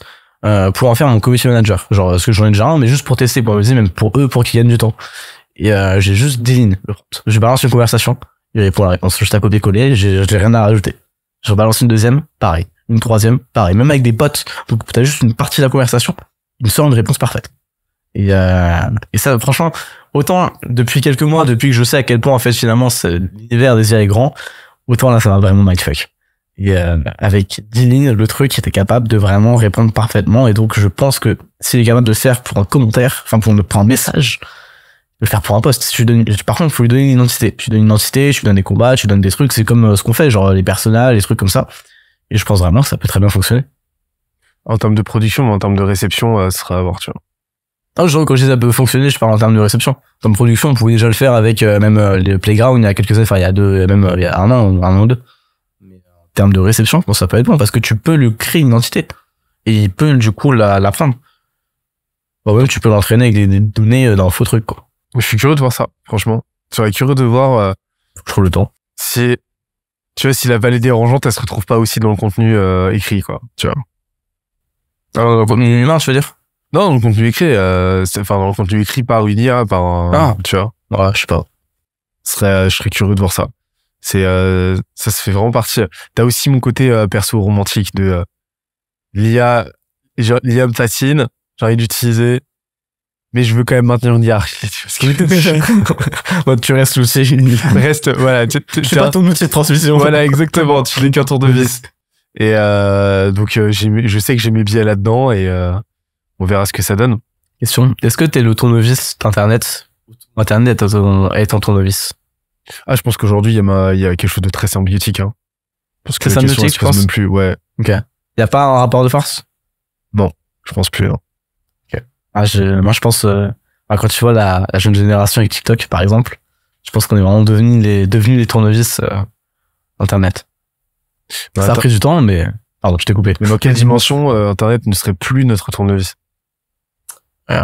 Dimension où tout le monde passerait ce cap de consommateur, pas forcément producteur, mais ne plus être un consommateur passif. Dans le cas où on passerait de passif à actif, encore en tant qu'actif, bah nous on produit du contenu sur LinkedIn, là par contre tu as les symbioses. Vraiment tu peux passer, pas forcément, on peut plus renverser le rapport de force. Par contre, on peut passer de dominer à équivalent. Tu penses? Ouais. J'espère, en tout cas. J'espère que tous les jeunes neuro TikTok qui perdent une partie de leur cortex préfrontal sont pas condamnés. Laisse-moi espérer. Je vais pas grandir dans un monde de zombies. Non, moi j'ai foi perso en la plasticité neuronale déjà. J'ai foi en la résilience humaine. Ok. Donc on est très adaptable. De quoi? On est très adaptable. On est très adaptable. Et donc TikTok, le rapport qu'on a à TikTok aujourd'hui, le rapport toxique qu'on peut avoir à Internet depuis quelques années, je le vois comme un problème. Je le vois pas comme un danger, comme l'ultime danger, tu vois. Je le vois plus comme une erreur de parcours dans notre utilisation d'Internet. Ouais, c'est ça. Mais une erreur de parcours qui va se résorber d'elle-même, tu vois ce que je veux dire. Ah, tu penses, genre, même sans action de l'humain, sans truc drastique? Si, des actions. Ah non, mais d'elle-même, ça va être un mélange de résorbation naturelle, forcément, par les usages qui vont évoluer petit à petit. Et en même temps, bah, potentiellement, oui, peut-être d'ingérence, tu vois, j'en sais rien, mais enfin, tu sais, à l'époque, alors, je sais plus quand est-ce que c'était, mais dans les États-Unis ou l'Europe qui a balancé énormément d'opium en Chine. Parce que je viens de finir Sapiens, donc j'ai l'exemple. Énormément d'opium et qui a rendu à 10. Il se lit bien 2-3 fois, lui. Hein. Ouais. Mais, il est dense. C'est très dense. J'ai mis longtemps à le lire, ça fait longtemps que j'ai pas mis autant de temps. Mais j'ai pris énormément de notes. Et du coup, il raconte, enfin, en gros, les Occidentaux, je sais plus si c'est l'Europe, si c'est les États-Unis, mais vu la période, je pense que c'est plus l'Europe qui a livré, presque donné énormément d'opium, qui est une drogue, aux Chinois, et qui a rendu Opioman, un dixième de la population chinoise, ce qui a énormément affaibli le pays. Forcément, c'est un dixième, c'est énorme. Bah, du coup, sur cet exemple-là, dont on parle, du coup, Yuval Noah Harari, je sais plus c'est quoi le dernier. Yuval Noah Harari. Tu l'as dit. Tu l'as dit. Comme quoi, en fait, ouais, ils ont réussi les Occidentaux ont réussi à transformer 10% de la population chinoise en opioman. Et ce qui a énormément affaibli la Chine. Et du coup, bah, ça a mis une génération, ça a mis toute une génération, autant que les opiomanes disparaissent pour que la Chine puisse avoir une population saine. Et voir encore, c'est partiellement transmis. Et c'est pas parti naturellement. Et parce que, bah, c'est une addiction. drogues, etc. Et ça part pas tout seul une addiction, à part cas extrême, enfin à part cas rare, mais TikTok pour moi c'est pareil, c'est une addiction, c'est de la drogue, c'est de la dopamine qu'on te renvoie, c'est exactement le même processus qu'une drogue. Donc c'est exactement la même chose. Et je pense pas forcément, à part des mesures drastiques, que notre génération s'en sorte. Et alors peut-être je fais pas de du complot au bois, mais comme les occidentaux il y a des centaines d'années on voyait l'opium pour rendre la Chine opiumane, bah on sait bien aujourd'hui qu'en Chine c'est interdit aux jeunes de je sais pas quel âge, qu'ils ont un temps limité, etc. Et que même le contenu montré est beaucoup plus scientifique et beaucoup plus instructif. Est-ce qu'il y a pas une raison? Je sais rien, je veux pas mettre de théorie du complot ou quoi, voilà. Peut-être une raison. Et je pense pas forcément. En tout cas, c'est sûr que c'est pas bon. On a vu, c'est pas bon pour le cerveau aussi. Il y a une plasticité neuronale. Aujourd'hui, ça nuit au cerveau. Et on sait pas quand et est-ce que ça va revenir. Donc, voilà pourquoi je suis pas sûr que ça parte si naturellement. Cette addiction et ces problèmes-là liés à TikTok. Et pour toi, qu'est-ce qu'il faudrait faire pour contrecarrer ça? C'est quoi les bonnes mesures? Déjà, beaucoup plus instruire les parents par rapport à ça. Par exemple, alors même si bien sûr, je sais, il y a des trucs, il y a pas le temps de s'occuper des enfants, c'est un moyen pour qu'ils se fassent autre chose. Bah ouais, mais non, enfin c'est pas une excuse. Genre je vois ma petite sœur qui a 10 ans, pour pas que je dise de bêtises, qui a 10 ans et qui, alors qu'elle est elle aussi, elle est précoce, elle est très intelligente, etc. Mais qui passe son temps sur Roblox à jouer. Voilà, sur Roblox et sur du coup regarder des vidéos courtes, enfin des shorts, parce qu'il a pas droit à TikTok, mais bon c'est pareil quoi, les vidéos shorts.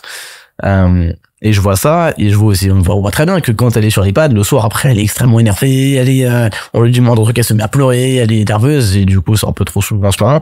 Mais, quand je parle à ma mère, etc., je dis, tu peux pas couper, tu peux pas arrêter, et elle fait si, et parfois elle le fait, mais c'est devenu un moyen facile de, quand elle vient embêter, bah tiens, prends ça et arrête de me faire chier, quoi. Et déjà, ce serait beaucoup plus sensibiliser les parents sur les effets, parce qu'aujourd'hui, d'ailleurs, même les parents mes parents commencent aussi à aller là-dessus, donc c'est beaucoup plus sensibilisé parce qu'il y a très peu d'informations qui sont là-dessus. Faut creuser.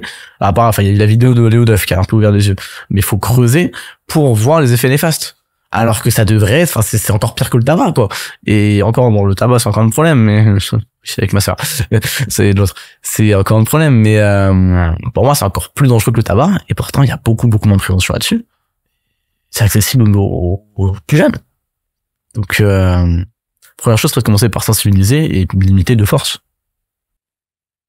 Donc, tu penses qu'il y a vraiment des mesures d'ingérence, des mesures légales à prendre, quoi? Ouais. Je suis persuadé. Bon, moi, limiter 1 heure de TikTok, enfin, limiter toutes les applications courtes à 1 heure par jour, ce serait pas déconnant. Mais j'en parle à l'autre. Comme on l'a fait avec Apple. On l'a fait avec Apple sur les chargeurs. Au final, tous les chargeurs sont devenus des USB-C. Pourquoi ce serait pas possible avec YouTube, Instagram et TikTok? Et je sens qu'il y a on parlait tout à l'heure de ton rapport à l'argent, comme quoi du fait que l'argent pour toi c'est un levier plus qu'une fin en soi.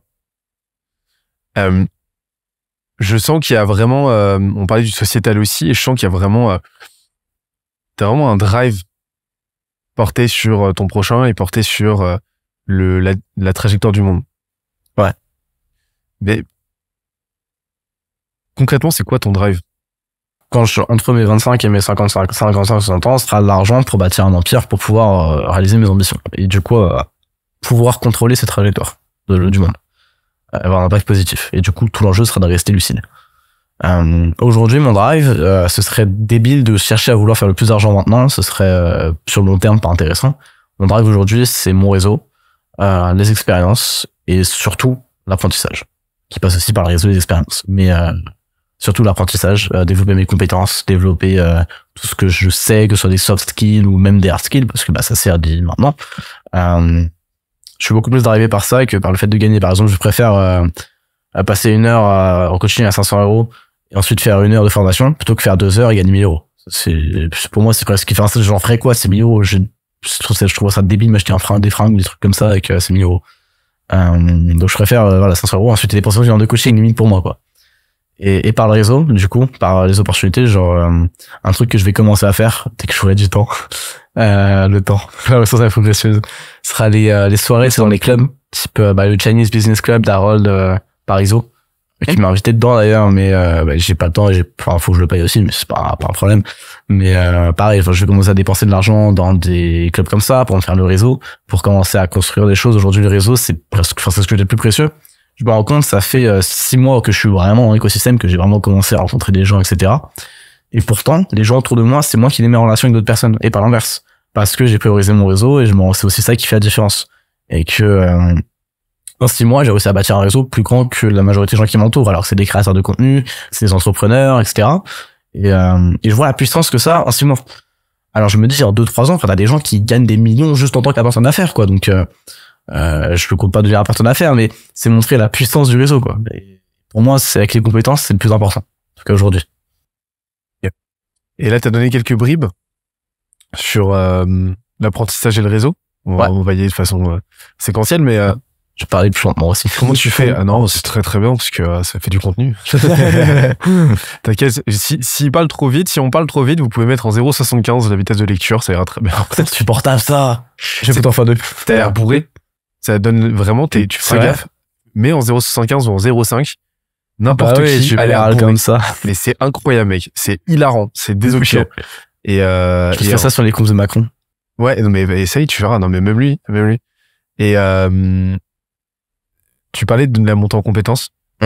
Donc, tu t'es pas en recherche de cash flow aujourd'hui, t'es en recherche de knowledge flow, quoi, on va dire. Donc, tu veux transformer le cash en savoir. Parce que j'en ai pas besoin, je précise. C'est ma situation, je vis chez mes parents, je gagne largement. Enfin, voilà. C'est pas parce que j'ai pas besoin. Je peux comprendre que t'as des personnes qui ont besoin d'abord de cash flow. Ensuite, bien sûr. Bien sûr, mais là, aujourd'hui, t'as l'opportunité, t'as l'environnement qui te permet de maximiser ta montée en compétences. Parce que tu joues le jeu du long terme et là-dessus, je peux que te dire que t'as tout compris. Mais qu'est-ce que tu fais pour monter en compétences? Les actions que tu fais à la semaine, les leviers que tu actionnes le plus couramment pour engranger du nouveau savoir. Ouais. Déjà, il y a plusieurs choses. Déjà, il y a plusieurs manières. La première, c'est YouTube. YouTube qui est gratuit, qui est juste une plateforme géniale pour apprendre. Que ce soit en culture générale ou ailleurs d'ailleurs, c'est tous les trucs qu'on s'envoyait généralement on est tiens, ça j'ai déjà vu, ça vient d'où? C'était drôle. Donc YouTube est une plateforme géniale pour apprendre. Première chose, je consomme, alors j'ai réduit un peu parce que pareil j'avais une addiction à YouTube. Je regardais parfois 7 heures de vidéos YouTube, quoi. Pas que des trucs intéressants. Tu tombais un petit peu dans les trends. Non, pas les trends, mais genre plus du divertissement. Parfois c'est la fausse, le truc qui ne sert à rien, genre c'est quelqu'un que j'aime bien et que je connais et que j'apprécie beaucoup, mais Poisson Fécond, tu vois, ces vidéos, je trouve c'est la fausse éducation. T'apprends un truc mais ça te sert à rien, et quand tu regardes que ça de la journée, t'arrives à la fin de la journée, tu te dis, t'as l'impression d'avoir appris, et puis en vrai t'arrives dans ton business, tu te dis tiens, qu'est-ce que j'ai appris, qu'est-ce que je peux faire? Ouais, j'ai appris que se faire cramer les yeux, c'était pas cool. Je caricature, mais Poisson Fécond est une très bonne chaîne YouTube d'ailleurs. Mais YouTube, à regarder du bon contenu, quelques recommandations en anglais s'il vous plaît. En plus ça développe l'anglais. Quelques recommandations, Alex Hormozy, Iman Gadzhi qui est pas mal aussi, Veritasium qui est assez intéressant. Veritasium, je sais plus exactement, je crois Veritasium qui est pas mal. Vox, la vidéo de vulgarisation scientifique. Veritasium. Voilà, ok. En français, en très bon, la Dirty Biology, qui est aussi qui est un peu aussi de la branlette intellectuelle, mais que je trouve quand même intéressant. Qui a pris la foudre, mais qui a pris la foudre, mais oui, c'est vrai. Ça c'est encore le problème, la cancel culture, c'est encore autre chose. En français, en vrai, sans permission de Yomi et Oussama. C'est pas forcément le truc le plus actionnable, mais par contre, en termes d'inspiration, je trouve ça ouf. C'est vraiment un très bon contenu pour avoir de l'inspiration. Français, sinon, ça peut être parfois intéressant de regarder des chaînes de divertissement pour comprendre comment est-ce qu'ils attirent, etc. Mais attention à ce que ça devienne pas une excuse. Donc voilà, c'est pour YouTube. C'est bien aussi de se donner des excuses de temps en temps. Ouais, mais ça devient vite trop. Genre là, depuis hier, je suis un peu malade, je pense que ça s'entend. Hier, j'avais la bonne excuse. Je suis malade. J'ai passé 3 heures sur un jeu vidéo. Je me suis couché à minuit, alors je me couche à 21h normalement. Non. Et je suis refait après. Est-ce que une seule fois où je t'ai donné une excuse, t'as pas regretté après? Franchement, ouais. Ah ouais? Quand tu le fais quand tu sais allouer ton temps, et en fait, c'est juste une histoire de comprendre comment tu fonctionnes et de comprendre que le meilleur moyen de performer sur la durée, c'est de pas rechercher la performance absolue, mais l'homéostasie. Et de trouver le juste équilibre entre les différentes composantes de ton bonheur. Donc déjà de les découvrir et ensuite de leur allouer la juste place. Tu vois, par exemple, moi, j'ai découvert que j'ai jamais autant performé que depuis que je fais en sorte de me mettre à bosser le plus tôt possible le matin, 7h du mat, de faire que ça, de ne bosser, de faire que bosser jusqu'à 14h. 14h, 14h30, 15h grand maximum. Je prends pas de pause déj ou alors je me déjeune très vite fait. Ensuite, j'arrête. Je passe 2 heures à la salle. Et j'ai jamais autant performé que depuis que je m'entraîne 6 fois par semaine, 1h30 à 2 heures. Versus il y a 1 an où je m'entraînais 3 fois par semaine, 45 minutes à 1 heure. Et je performe 2 fois plus aujourd'hui, quoi. Vraiment. Ça se voit physiquement d'ailleurs. Ouais, bah tu vois. Et idem pour tous les petits plaisirs de la vie. C'est-à-dire que j'ai compris que me ma vidéo à la con du soir, me faire ma malbouffe, ma sale bouffe de la semaine hebdomadaire, et ça contribue à cette homéostasie qui fait que le lendemain, je suis content de m'y remettre. Et je suis jamais autant content de me remettre à bosser quand t'avais ton petit plaisir. Que quand j'ai passé, que quand je me suis laissé le loisir de faire ce que j'avais envie de faire, pour être d'autant plus content de me remettre à l'ouvrage, en fait. Et ça, j'ai mis du temps à le comprendre parce qu'avant, j'avais un rapport très performatif au travail et où je maintenais une grosse intensité, parfois au risque et avec une culpabilisation constante. C'est-à-dire que je regardais une vidéo, je regardais un truc à la con, j'allais à un concert, je me culpabilisais du fait que j'étais pas en train de bosser, que j'étais pas en train de... Ça, c'est trop, hein. Mais c'est trop, mais j'avais un rapport vraiment très conflictuel à ça, tu vois. Et aujourd'hui, non, genre, je suis content. La seule émission télé que je regarde même pas qui va être mon associé. Je regarde Top Chef. Et je surkiffe Top Chef. Pour énormément de raisons que je pourrais argumenter, faire une vidéo entière là-dessus pour expliquer à quel point c'est une émission de ouf. Mais c'est la seule émission que je regarde. Et je suis trop content de me dire, je vais consacrer 2 heures à ça et ne faire que ça, tu vois. Et je suis d'autant plus content le lendemain de me remettre à bosser à 7h du mat, quoi. Donc ouais, en fait, pour moi, MyFly Carlito m'aide à être plus productif. Depuis qu'il poste plus, mais ouais. D'autant plus. Mais je suis complètement d'accord avec toi, et pour moi la différence entre ce dont je parle et ce dont tu parles, c'est l'intentionnalité. Dans le sens où toi t'es intentionnel dans ce que tu regardes. T'as envie de regarder Top Chef, ok, je décide, je regarde Top Chef. T'es intentionnel. Pareil pour tes petits plaisirs, pareil pour ça. C'est ça. À la différence de quand tu le subis. Quand tu le subis, t'as ton truc de je sais pas, t'ouvres une page internet, tu vois la petite recommandation YouTube ou la notification. Alors, bon, coupez une notification, s'il vous plaît. La caméra, coupez toute notification, coupez cette merde. Tu vas sur YouTube, je sais pas, tu lances YouTube et t'es pas intentionnel quand tu vas dans les recommandations. Et tu vois ce qui t'attire le plus, en fait, finalement, ton clic dépend de la miniature, dépend de trucs dont t'as pas le contrôle, c'est pas intentionnel. Ça dépend pas de toi. Et c'est là où tu tombes dans ce truc qui est malsain, je trouve. Et où après, tu culpabilises et t'as raison de le faire. Parce que c'est aussi la culpabilité qui te pousse à te remettre en question et te demander, qu'est-ce qui m'a amené à ce moment où j'ai fait cette erreur-là. Moi, c'est ce travail qu'il faut faire mental de régulièrement se demander qu'est-ce qui m'a amené à faire ces moments où j'ai regretté ensuite. Parce que toi, tu vois, par exemple, tu regrettes pas du tout Top Chef. Tu as regardé, t'es content. Alors que, je pense demain, t'es fatigué, t'allumerais la télé, tu restes devant pendant 10 heures. Le soir, est-ce que tu vas pas culpabiliser? Ouais, mais c'est le fait de justement identifier ces intentionnalités qui te permettent d'en profiter d'autant plus. Et qui fait qu'au bout d'un moment, en fait, quand tu remplis ta journée de 95% d'intentionnalité, t'as plus de place à la passivité, en fait. Est-ce que tu m'as décrit ta journée, tu commences à bosser à 7h, ensuite tu bosses, justement, parce que j'ai fait en sorte que ma journée soit un acheminement. Mais ça, c'est tout intentionnel. Continu, en fait, d'intentionnalité. Pour moi, c'est parfait. Ouais, mais c'est ça, exactement. Et ce que les gens ne comprennent pas, c'est que, et on en revient à ce que disait, au postulat, au mantra de Jean-Charles Kurdali, c'est, que la différence, c'est pas la nature des tâches que tu fais, mais c'est est-ce que tu les fais de façon, ouais, comme tu l'as dit, intentionnelle ou pas. Et est-ce que tu les fais en pleine conscience et par la et est-ce que c'est le fruit d'une réelle envie, alors juste d'un manque de guidance, d'un manque de compréhension de tes aspirations propres à l'instant T, tu vois. Et en fait, ça c'est moi ça a vraiment tout changé de mon côté. Et ce rapport-là conflictuel que j'avais à mon temps, en fait, j'ai complètement pas intégralement, mais il s'est très très fortement amendé, quoi. Et est-ce que tu as la complète maîtrise de ton temps? Est-ce que tu as des plages de temps? Non, tu l'as pas. Non, ça je suis en paix avec ça maintenant. Ok, t'es en paix avec le fait que, je sais pas, genre par exemple, t'as un moment de temps qui est bloqué. Enfin, moi, je prends l'exemple des cours. Ton temps est bloqué, tu peux rien faire. Et tu le sais. Et ça dépend pas de toi. Alors que tu serais productif à cette plage-là, quoi.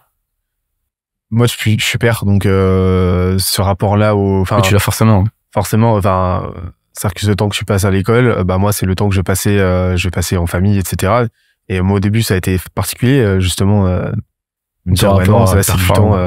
Et je lutte encore contre ça, tu vois. Mais oui, enfin, ça, de toute façon, au bout d'un moment, t'apprends à être en paix avec ça et en fait, à en profiter d'autant plus. Et justement, bah, tout comme toi à l'école, quand t'es en cours, bah, tu finis par comprendre que, enfin, moi, en tout cas, plus le temps passe et plus je comprends, en fait, les vases communicants entre ce temps-là de déconnexion et mon temps de production. C'est-à-dire que, bah, c'est du temps où je vais pouvoir décanter. Les choses vont s'opérer en toile de fond, où je vais pouvoir aussi, recharger les batteries, tout simplement. Et en fait, on en revient à cette idée d'homéostasie, tu vois. Et aussi, il y a un truc qu'il faut pas oublier, hein. C'est la notion de drive et de motivation. Et la notion la frustration, c'est un super moteur. Ouais, c'est quand vrai. T'as passé ta journée, tu vois, c'est un beau moteur. quand t'as passé ta journée le matin, enfin, du matin au soir en cours, que t'es bloqué, que t'as pas pu bosser, que t'as plein de trucs, etc. T'as plein de trucs en tête et que tu rumines et tout.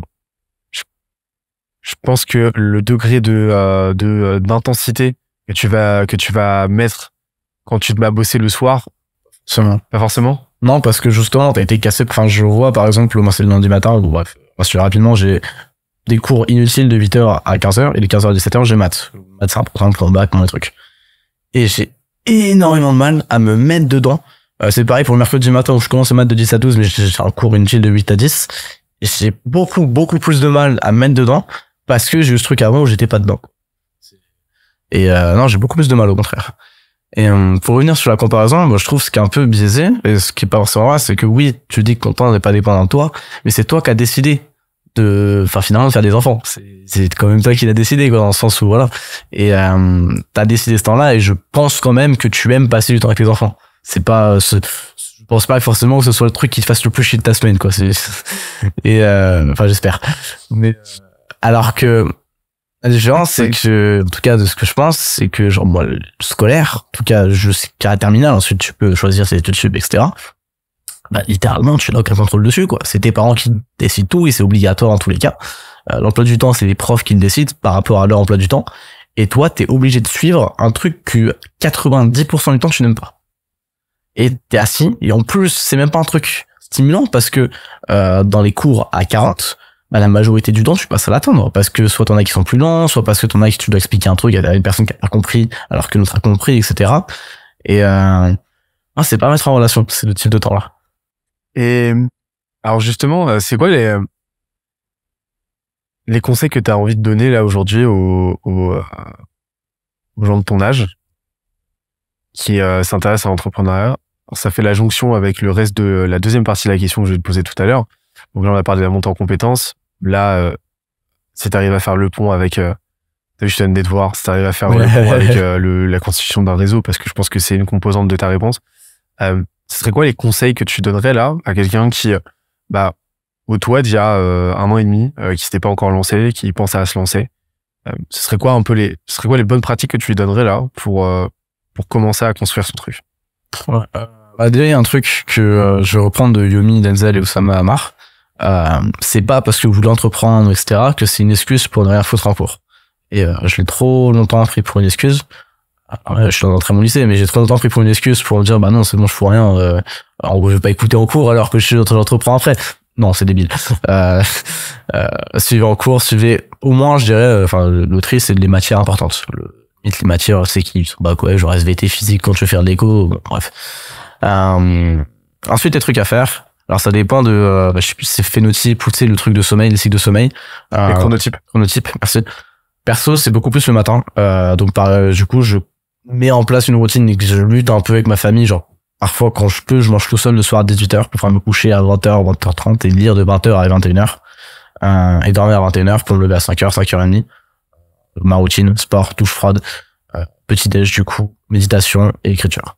Et comme ça, je peux bosser le matin. Enfin, je me lance ma journée et je lance ma journée dans des bonnes conditions. Je peux écrire le matin, qui aujourd'hui, je peux faire du coup la tâche la plus importante pour mon business le matin. Et aujourd'hui, pour moi, c'est écrire. Et ensuite, je peux lancer ma journée. Et incorporer, du coup, parce qu'on va parler du réseau, tout ce qui est supplémentaire, dès qu'on peut dans les trous, dans les trucs, les caler un peu de force, etc. Genre, j'ai déjà raté plusieurs journées de cours, des trucs pour faire des événements. La semaine dernière, on parlait de ma conférence chez le Dakar. J'ai raté une demi-journée de cours pour ça. Je m'en fous d'une demi-journée de cours pour l'opportunité. Ça dépend si tu le sais, ça dépend si tes parents, mais il y a toujours matière à négocier. Lisez des livres de négociation avant de faire ça. Beaucoup lire aussi, ouais, pour les jeunes. C'est un truc que je vois énormément de monde a perdu. Enfin, moins que ce qu'on dit dans les médias, mais que quand même une grande proportion des jeunes ont perdu, surtout avec TikTok. Remettez-vous à la lecture, pas que la non-fiction. Parce que non-fiction c'est bien, mais ça peut dégoûter de la lecture, et il y a pas que là-dedans. Perso, j'ai bien plus appris, surtout mentalement, dans la fiction. Community, on parlait. Donc de lire, de bosser le matin, selon votre chronotype, le matin ou le soir, mais faire votre action la plus importante au moment où vous êtes le plus productif, et le reste, on essaie de l'incorporer un peu de force. Genre moi je suis à la Creator School en ce moment, même pour ça j'ai pas été accepté dans l'accélérateur, c'est que je peux pas y être en journée, mais du coup j'y vais quasiment tous les mercredis après-midi, et j'y vais le soir quand je peux, ou là j'attends avec impatience qu'il y ait le week-end. Parfois j'ai des exceptions genre sur mon chronotype, normalement je dois dormir à 21h, mais lundi soir j'étais à la soirée du Lys Lubin, son nouveau documentaire, qui est une masterclass. Enfin, il est sorti depuis longtemps au moment où ce sera diffusé, mais c'est une masterclass. J'ai fait cette exception là, mais j'ai pu voir plein de gens que je connaissais déjà mais que je voulais revoir. J'ai pu rencontrer Aurélien Meunier, qui est une de mes grandes sources d'inspiration, avec qui j'ai pris du coaching, etc. J'ai pu rencontrer Shubham Sharma, Shubham, j'allais mal dire. Shubham là hier matin à ta place. Ouais. Oh, bah je suis flatté là. C'est un bro.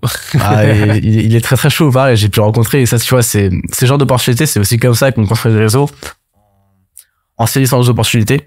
Parce que aujourd'hui, je pense qu'il fait la différence avec la majorité des gens de mon âge ou même plus âgés, c'est que je saisis les opportunités. Même là, j'ai fait une formation avec Antoine BM, qui est une référence absolue et qui aujourd'hui me sert beaucoup. C'est juste de la saisie d'opportunités. Et je pense que ce serait le plus important. Donc, je récapitule pour les jeunes. Identifiez votre chronotype et adapter un peu votre routine à ça pour faire votre action la plus importante au moment où vous êtes le plus efficace. 2, lire. Lire pour développer des compétences et noter. Enfin, lire et noter. Regardez, chercher Second Cerveau et Aurélien Meunier sur YouTube. Et 3, saisir les opportunités. Parce que tout le monde a des opportunités. Alors on peut en attirer plus ou moins que d'autres.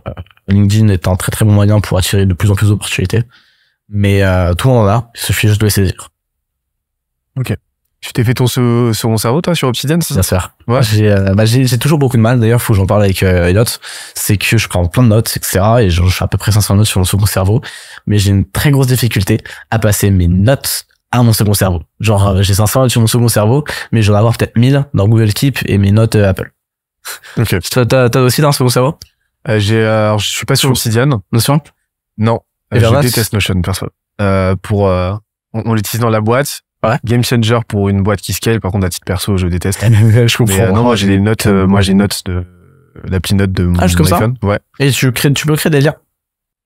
Tu peux, en fait, moi, j'ai un mode très con, mais qui me fonctionne giga bien. Moi, je suis vraiment partisan de la simplicité.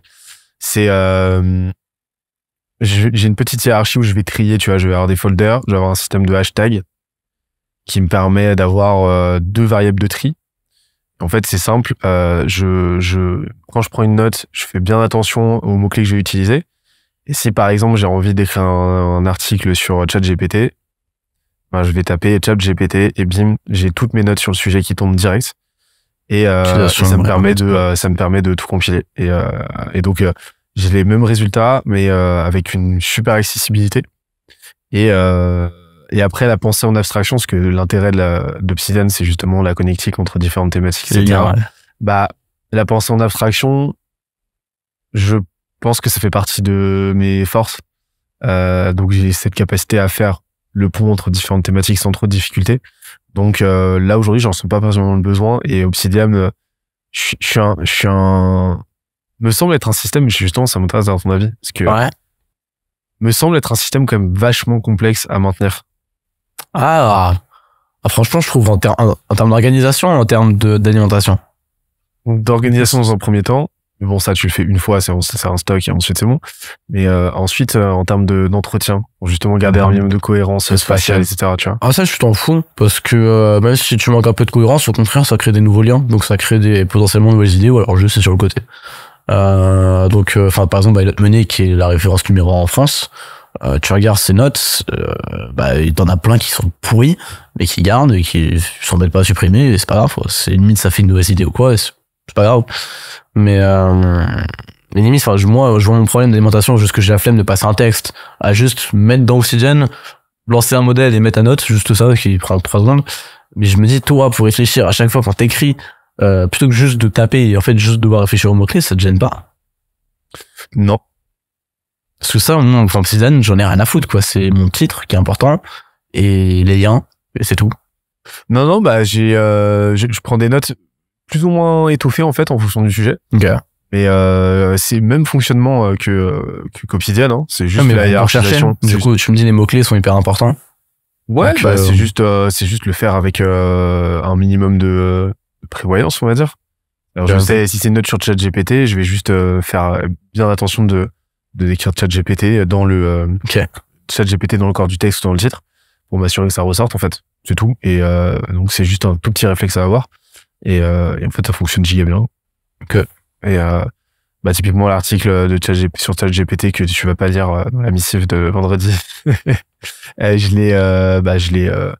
j'ai préparé le plan en littéralement 5 minutes grâce à ça, quoi. C'est plutôt cool. Pour que les gens comprennent, parce qu'on a parlé en off de la missive du coton format, parce que tu sais que je vais pas lire, mais là c'est, je sais pas comment c'est bon, parce que on en parlait comme quoi je décroche parfois un peu sur les missives que je trouve parfois lourd. Du coup, je te laisse expliquer pourquoi. Mais oui, mais justement, parce que moi, ce que j'expliquais, c'est ce que je t'ai répondu, c'est que pour moi, chaque médium est l'opportunité d'explorer un pan de ce qu'on a raconté. Ouais. Et la missive, pour moi, c'est j'ai une approche un peu nietzschéenne du truc où mon objectif, c'est pas de faire du simple avec du complexe, mais c'est d'explorer un sujet complexe, mais dans toute sa complexité. Et donc, ça donne des trucs toujours améliorables, hein, mais de potentiellement plusieurs milliers de mots, avec beaucoup de textes, avec beaucoup de notions, etc. et qui peuvent être un peu indigestes, mais pour moi, c'est le format pour, en fait. Et donc, je sais que tout le monde va pas être réceptif à l'instant T, mais je sais que, en tout cas, l'objectif, c'est que les gens l'aient à dispo. Le jour où ils en auront besoin, bim, ils sachent où le trouver, quoi. Mais ouais, je me suis dit que j'avais pas forcément envie de faire du snack sur ce format-là. Je voulais vraiment, tu vois, je veux faire un article sur le positionnement, je veux faire l'article le plus complet possible sur le positionnement. Donc c'est un truc forcément à l'instant T, si t'as pas un sujet de positionnement, tu vas pas te dire ok, oh je vais le lire en intégralité, ça m'intéresse parce que c'est tellement technique, c'est tellement spécifique, c'est tellement exhaustif que c'est pour le coup l'aspect divertissement il y est pas, quoi. Par contre, le jour où t'as un sujet divertissement, un sujet positionnement, bim, tu sais où trouver la ressource et là t'as un cours giga actionnable. C'est mon objectif. Il y a un gros banger qui est sorti il y a quelques temps, qui fait du bruit. On en a parlé là plusieurs fois en filigrane pendant le reste de la discussion, mais est-ce que tu connais ChatGPT? C'est quoi? C'est une forme de chat, une nouvelle espèce? Ouais, c'est un chat qui fait de l'aérophagie. L'aérophagie? Ouais. Un chat GPT, quoi. Tu l'as pas? Non, ce que là. j'ai compris après, le reprocher, c'est le film de putain. Oh, j'aimais pas celle-là. Bonne parole. T'as pensé le sujet comme peu de monde dans mon entourage. On se l'est dit tout à l'heure, c'est juste hallucinant à quel point l'IA est en plein essor. Il y a des outils qui sortent constamment, mais l'attention se cristallise autour de deux grands outils. C'est ChatGPT et Midjourney. ChatGPT aujourd'hui, toi tu l'utilises pour quoi? Aujourd'hui, j'utilise pour parfois, enfin, pas sur tous mes posts, mais j'utilise pour faire une première base de posts. Ok. Comment tu fais? Comment je fais? En gros, mes posts, du coup, on va parler de mon process d'écriture, c'est que j'ai plein d'idées. D'ailleurs, justement, je pourrais m'en servir pour avoir des idées, mais j'en ai pas besoin parce que j'ai trop d'idées. Mais pour ceux qui manquent d'idées, c'est une bonne technique. J'ai toutes mes idées, j'ai trop d'idées, je les mets sur un Nolt, qui est un site internet, en fait, qui permet de n'importe qui de proposer une nouvelle idée et de voter pour les idées déjà existantes, un peu sur un système de Reddit. Nolt.io. Exactement. Que j'utilise du coup avec ma communauté sur Telegram, sur LinkedIn. Et en fait, régulièrement, je balance un gros patch d'idées sur Nolt, genre 70 idées. Ok. Je fais un post dessus, je partage sur Telegram, je fais voter les gens. Ok. Et je prends peut-être les 30 idées qui ont dépassé un certain stade, un certain nombre de votes. Et derrière, j'en fais des contenus. Enfin, en gros, donc je prends ces idées, je les mets dans le second cerveau. Ensuite, à partir de là, pour chaque idée, je vais me faire plusieurs accroches, soit au feeling, soit du coup déjà généralement les idées sont déjà sous forme d'accroche, ou avec mes templates. Donc j'ai à peu près ça. Alors parfois j'ai une seule accroche, ça me suffit. Parfois je sais qu'elle est bonne. Parfois j'en ai plusieurs. Et dans ce cas-là, je vais faire des sondages sur mon Telegram. Du coup, quand je suis dans ces phases-là, pendant 2 semaines, tu auras peut-être 4 fois des 5-6 sondages sur des accroches. Du coup, je fais voter ma communauté pour l'accroche qui les aurait le plus accrochés, justement. Et donc je pars de ça. Si jamais j'ai 2 accroches au même niveau, ça m'arrive d'en faire 2 posts. Mais généralement j'en ai une seule qui se démarque, que je la prends pour faire mon post. Ensuite, c'est là où je fais un premier jet. Donc soit je le fais avec des templates, soit je le fais au feeling, soit je le fais avec ChatGPT.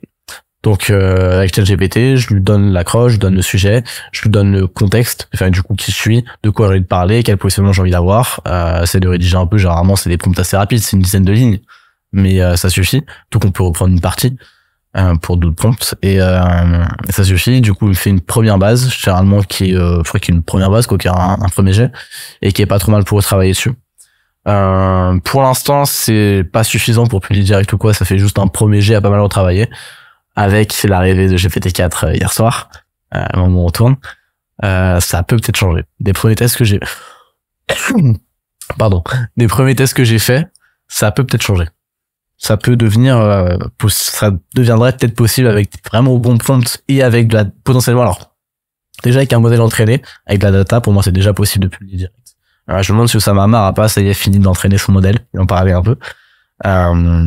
Mais avec GPT-4, ça devient peut-être possible de faire rédiger des posts presque prêts, juste avec un prompt. Ok. Et comment tu fais un bon prompt? T'as plusieurs règles, j'en ai parlé, faut que j'arrive à reprendre les règles que j'ai dit dans la formation avec Content BM et en même temps les adapter à ce qu'on a découvert depuis. La première chose, c'est de donner beaucoup de contexte. Faut vraiment expliquer les choses, faut se dire que on parle à un enfant de 3 ans et qu'il faut tout lui expliquer. Si jamais on parle d'un concept, si on parle d'un truc, d'un framework qui paraît évident, bah il peut le savoir, mais c'est pas sûr, donc on explique tout. On explique tout, on détaille tout. On essaie d'éviter trop d'informations inutiles, quoi, mais bon, ça arrive toujours, c'est moins grave, vaut mieux trop que pas assez. Deuxième chose, si on veut lui donner une fonction précise, c'est de lui dire d'agir dans une fonction précise. Et d'autant plus aujourd'hui, OpenAI qui a sorti une version, la version Playground améliorée de GPT-4, où carrément t'as un encart où tu lui donnes sa fonction avant de lui mettre le prompt. Et ça c'est important, surtout sur les anciennes versions de GPT 3 et 3.5. Je sais pas si la 4 sera disponible à tout le monde quand ça sortira, parce que pour l'instant c'est que les utilisateurs premium. Donc à 20€ par mois, ça va. Et là où du coup il fallait préciser au début du prompt, tu es telle personne qui fait tel rôle, ton but est de faire ça de cette manière-là, avec cette structure-là, etc. Ce qui s'applique toujours, par exemple, j'ai testé un prompt rapidement ce matin pour me remplacer et remplacer ma community manager sur la réponse aux messages dans la messagerie. J'essaie d'automatiser partiellement tout en gardant un peu d'humain, ce qui est parfois un peu compliqué et paradoxal. Ou du coup, juste un plan rapide, je lui explique que je suis un créateur de contenu de 16 ans sur LinkedIn. Mes valeurs sont, du coup, c'était le partage, l'honnêteté, et je sais plus c'était quoi la troisième. Ton but est de répondre, toi tu es un community manager, ton but est de répondre, tu me connais parfaitement, je sais exactement comment répondre. Je vais te donner une conversation sous cette forme, Théo Leblanc, message, autre personne, message, Théo Leblanc, etc. Si tu vas répondre uniquement avec le message que je devrais poster, et si tu as compris, réponds entre guillemets oui j'ai compris. Juste ça, ce qui prend quelques lignes. Je vais balancer, il a répondu oui j'ai compris. Balancer une première discussion qui faisait du coup mon message automatique, la réponse de personne et deux messages du coup, c'est le message là. J'ai envoyé, il a répondu parfaitement, j'ai pu copier-coller. J'ai fait pareil avec un message de 7 messages du coup et avec un ami donc qui me connaît mieux, etc. Et ben il a aussi parfaitement répondu. J'avais pas besoin de plus, donc c'est là où c'est impressionnant, où juste avec quelques lignes, en respectant quelques règles, du coup je lui ai donné assez de contexte, je lui ai donné une fonction, un rôle, qui fait le taf. Donc c'est toujours lui donner le plus de contexte possible. Ouais, si je devrais, on va donner 3 règles. 1, le plus de contexte possible. 2, expliquer les concepts. 3, lui donner une fonction. Fonction, donc lui faire jouer un rôle potentiellement, quoi. Exactement. Un peu comme du roleplay. Ouais. Roleplay. Et tu lui demandes de te poser des questions? Je sais que c'est un truc très fort. J'ai pas trop joué avec ChatGPT les 3-4 dernières semaines. Mais ce qu'on a découvert il y a pas si longtemps que ça, c'est à quel point c'était puissant les questions. Donc non, j'ai pas trop joué avec. Ok. Et à la fin, on lui demandait s'il a bien compris, quoi. Ouais. Ok. C'est plus pour la forme, pour pas qu'il dise, parce que sinon, si tu donnes juste des instructions, il sait pas trop ce que de répondre. Et du coup, là, tu donnes juste un truc à répondre bêtement. Ok. Et il y a un truc aussi auquel t'as fait référence là, c'est ce qui s'appelle le data priming. C'est pas mal puissant, ça. C'est le fait de lui donner de la data en input, quoi. C'est comme si tu faisais une micro-éducation, un micro-training sur la base. Un training complet, hein. Ouais, mais dans le sens où tu peux pas lui donner non plus, t'es limité en termes de tokens, quoi. Tu peux pas lui donner un. Ah, tu peux. Tu peux. Tu peux lui donner tout ce que tu veux. Tu peux en faire ce que tu veux. C'est pas mal. Enfin, il y a plein de projets qui sont maximale de data que tu peux lui filer. Je sais pas. En termes de quantité. Je pense pas qu'il y ait une limite. Autant dans les prompts, du coup, je crois l'ancienne version, c'était 2 ou 3 000 tokens. Maintenant, c'est 42 000. Autant entraîner, pour moi, il y a pas de limite. Enfin, je la connais pas. Enfin, c'est la puissance des ordinateurs, quoi. Plus t'as de data, plus ça met du temps. Sinon, je crois pas qu'il y ait une limite. Et alors, sur la partie IA, toujours, là, ChatGPT, GPT-4 est sorti hier. Ouais, hier soir. T'as eu le temps de creuser, plus que moi, en tout cas, qui était au four et au moulin. Là, des premiers éléments qui sortent, qu'est-ce que ça apporte? En vrai, j'ai pas eu le temps d'énormément creuser parce que, malade. Et j'avais pas envie ce matin, je sais pas si t'as vu, il y a plein de posts dessus en mode GPT-4 est sorti, machin. Mais en fait, les posts étaient les mêmes et c'était de la merde, quoi. Il y a pas de valeur ajoutée. Donc je préfère prendre plus de temps et en rentrant, je vais le poncer comme un malade ce soir et demain matin pour sortir le meilleur post demain matin. Tu suivras le meilleur post sur GPT-4 que tu verras sur LinkedIn. Et mais de ce que j'ai pu voir déjà, en faisant, je suis en train de voir la démo qu'ils ont fait sur YouTube. Je sais pas si t'as vu, c'est 1 500 000 vues en moins de 24 heures. C'est énorme. Et donc en gros, déjà les premières choses, contrairement à tout ce qui a été dit, non, tu peux pas, aujourd'hui, GPT-4, tu peux pas lui donner d'image, il peut pas comprendre. Pour l'instant, il n'est pas multimodal, contrairement à tout ce qui a été dit, tous les posts, etc., qui n'ont pas suivi. Multimodal, c'est quoi? Multimodal, c'est que tu peux lui envoyer du texte, des vidéos, des audios, etc. Pour l'instant, non, ce n'est pas disponible. Alors, bon, ce podcast sortira, ce sera probablement. Mais pour l'instant, le 15 mars, j'ai bugué. C'est pas disponible parce qu'en gros ils nous montré sur la vidéo, ils ont fait une petite démo, mais comme ils nous disent, ça prend beaucoup trop de temps aujourd'hui, donc ils sont en train de travailler pour la rendre plus rapide et les résultats sont pas encore toujours parfaits. Donc alors on va commencer par les limites. Donc voilà, aujourd'hui les visuels et donc le multimodal n'est pas encore disponible. Ils ont même pas parlé de l'audio, enfin en tout cas pas sur la vidéo où j'étais. Donc mais c'est probablement pareil. Autre limite, c'est que il n'est toujours pas à jour, toujours limité à fin 2021 si je dis pas de bêtises. Septembre ou décembre, je sais plus, mais 2021. Donc, mais par contre, ce qu'ils ont intégré, et vu que la limite est beaucoup plus grande en termes de tokens, c'est que tu peux lui donner la documentation. Par exemple, si tu veux créer, l'exemple, c'était un bot Discord, tu peux lui donner toute la documentation des nouvelles API, du nouveau fonctionnement de Discord, et il peut te créer, du coup, le code qui correspond avec la nouvelle documentation. Donc il comprend, il prend beaucoup plus en compte ce que tu lui dis qu'avant. Ça c'est aussi une chose importante. Autre truc comme je dis, ce matin sur le community management et là-dessus, c'est que voilà, il s'adapte beaucoup mieux, il comprend beaucoup mieux l'input.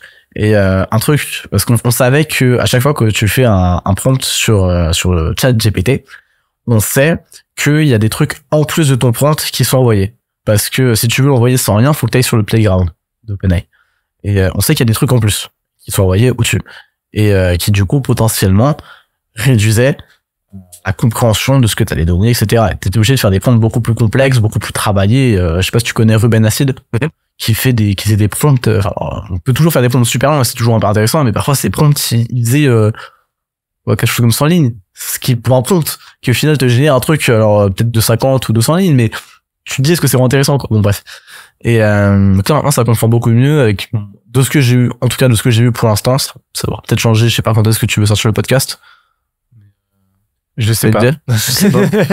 Parce que du coup, tout ce que j'ai va potentiellement être démenti d'ici quelques jours ou quelques semaines. Mais pour l'instant, j'ai l'impression que ça comprend quand même beaucoup mieux. Ok. Et au niveau des outils, là, aujourd'hui, parce que t'es dans une veille presque constante, et comme on l'a dit, hein, c'est le sujet de l'IA est en perpétuelle mouvance. Et aujourd'hui, c'est quoi les outils qui t'ont vraiment retourné le cerveau? Ouais, Shubham m'a posé la même question. Pardon.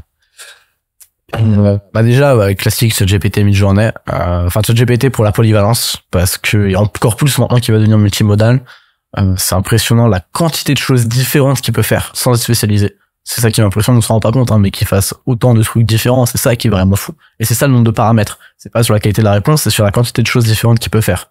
Quand on dit qu'il est 100 fois plus puissant, c'est qu'il a 100 fois plus de paramètres, qu'il peut faire théoriquement 100 fois plus de choses. Plus compliqué. Mid-journée qui me retourne de plus en plus au cerveau, toujours sur les visuels. Je sais pas si t'as vu sur mes posts les visuels à chaque fois qui sont incroyables. Alors je prends pas que les miens parce que pour gagner du temps, mais surtout que je suis pas le meilleur sur Mid-journée. Il y a des gens beaucoup plus doués encore. Faut trouver. En fait, tu trouves aussi beaucoup de trucs par hasard. Genre l'image de mon poste qui a mieux fonctionné, qui est une femme incroyable avec des yeux incroyables. Le prompt c'était IA RGB. C'est tout.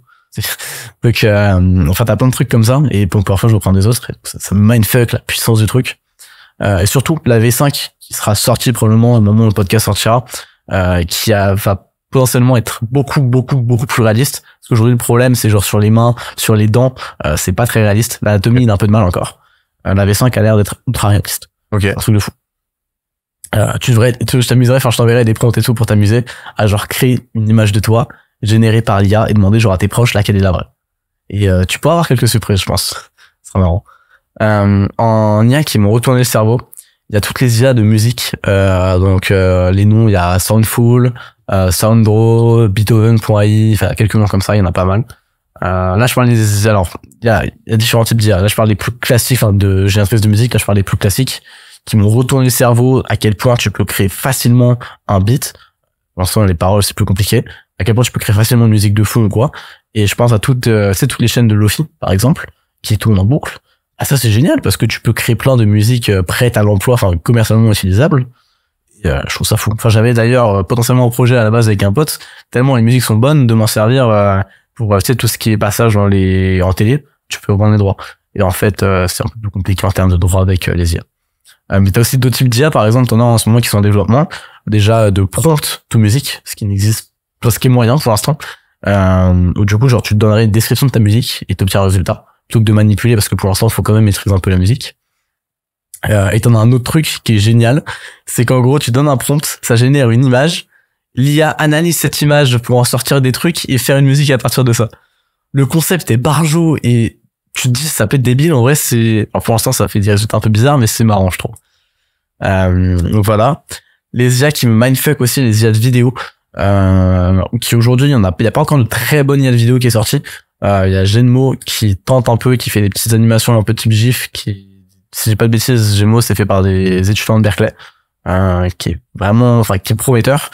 Et surtout que Meta et Alphabet sont en train de taffer sur une IA pareil de prompt, de texte to vidéo en ce moment. Qui ont montré des démos particulières, mais parce que c'est tellement complexe de faire une vidéo avec un prompt, et ça va être génial, ça va révolutionner le milieu de la création, notamment les gifs, les trucs comme ça. Un autre truc au niveau de la vidéo, c'est par exemple Wonder, je sais plus quoi, j'ai oublié la fin du nom, qui est développé, en gros, les fondateurs, t'as du Spielberg, t'as des trucs comme ça, c'est énorme. Et en gros, tu donnes un fichier vidéo et tu peux demander à l'IA de remplacer un truc dedans. Genre, t'as un acteur qui tourne, tu peux lui demander, bah, tiens, remplace sa tête par une tête d'alien. Et ça fonctionne bien, genre, comme si c'est des effets spéciaux, alors tu l'as fait en 3 secondes. Et ça retourne le cerveau. Comme t'as un truc qui analyse le corps, enfin bref, t'as plein de trucs comme ça au niveau de la vidéo. Autre truc qui est incroyable, c'est Wave. Tu connais ou pas, Benoît? Wave, en gros, leur truc, c'est de créer un psychologue avec une IA. Et au niveau du coup, c'est de la médecine mentale, etc. Et je pense, on dit beaucoup que non, l'humain, c'est plus important. Je suis pas d'accord. Dans beaucoup de moments difficiles, parfois, c'est bien plus dur de se confier à un humain qu'à un robot, finalement, ou à un inconnu. C'est pour ça que parfois, tu sais, dans les trajets de voiture, des trucs comme ça, tu te confies plus facilement à l'inconnu. Et je pense qu'on va encore plus loin quand on se confie à un robot. Tu te dis que, bah ouais, mais si c'est la data, c'est la donnée. C'est un robot, quoi, c'est différent. Donc, je pense que ça peut être vraiment puissant. Et ouais, c'est très, très, très prometteur. J'aime beaucoup ce qu'ils font. Je vais pas parler aussi, les IA d'avatar, les IA de génération un peu, DID. Il y a Descript, Overdub.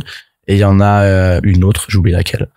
Il y en a une troisième aussi qui est très bien là-dessus. Où en gros, alors soit tu prends leur avatar et une voix générée comme ça et juste t'envoies un texte et ça génère un humain, enfin une sorte d'humain qui parle, etc. avec les mouvements de bouche et de visage.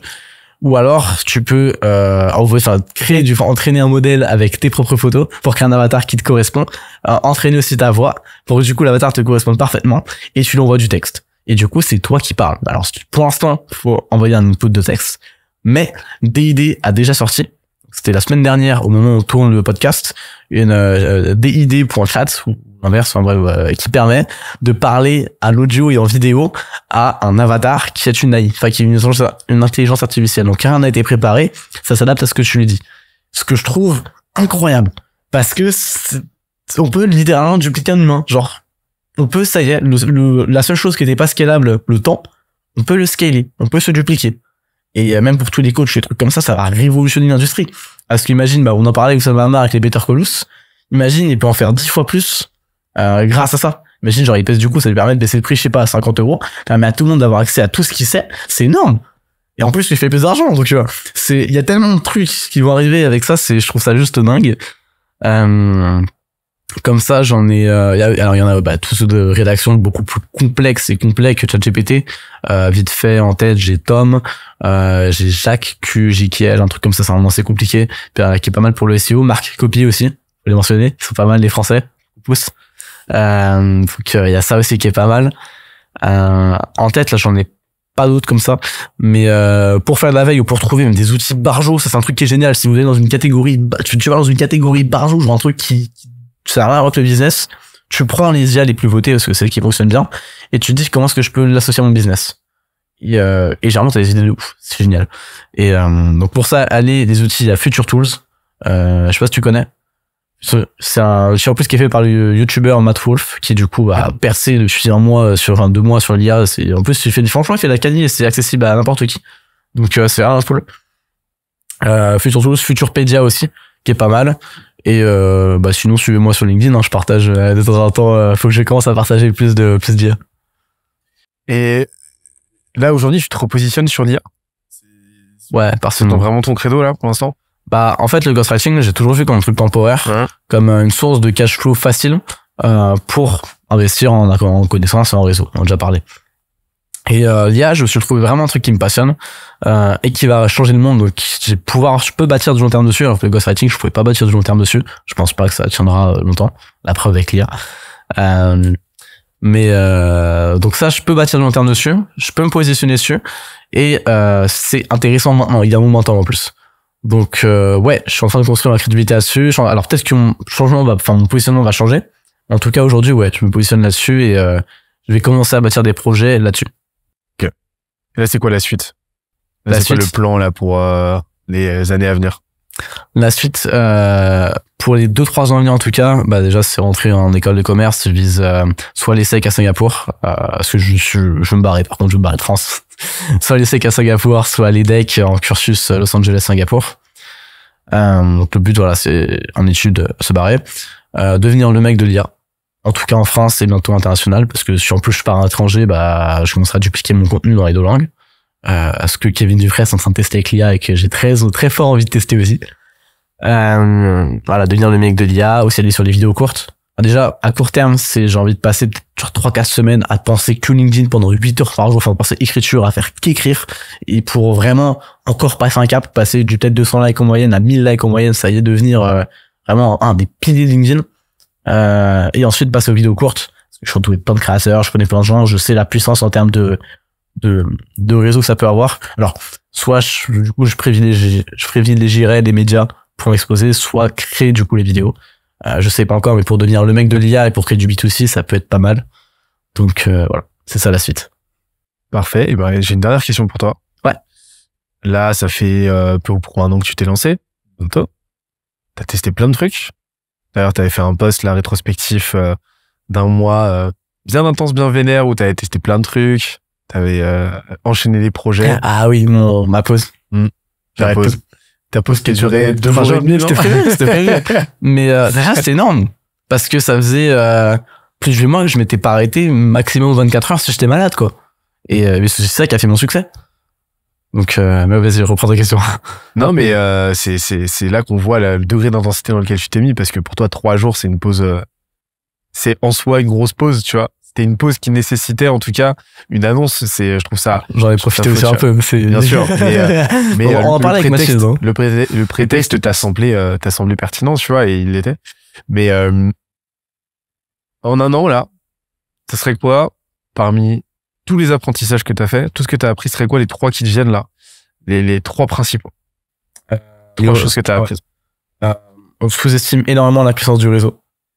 Le réseau, ça fait vraiment tout. Enfin, on répète, etc. Mais le réseau, on sous-estime quand même tant qu'on se rend pas compte à quel point c'est puissant. Faites votre réseau, entretenez vos relations. Même si c'est très dur, mais si t'es introverti, mais si t'as un problème ou quoi, essaie de te forcer à rencontrer les gens et à y porter l'intérêt. Deuxième chose, c'est que, je sais pas comment le formuler autour de l'audience sur Internet, c'est que, y a pas besoin d'avoir une permission pour commencer à publier, et même pour commencer à créer un projet, il y a plus besoin d'avoir une permission. Internet a permis ça. J'en serais jamais là aujourd'hui si j'étais né il y a 50 ans. Internet a permis d'enlever les permissions. Il n'y a pas de barrières. Les seules barrières qui existent, elles sont dans les têtes des gens.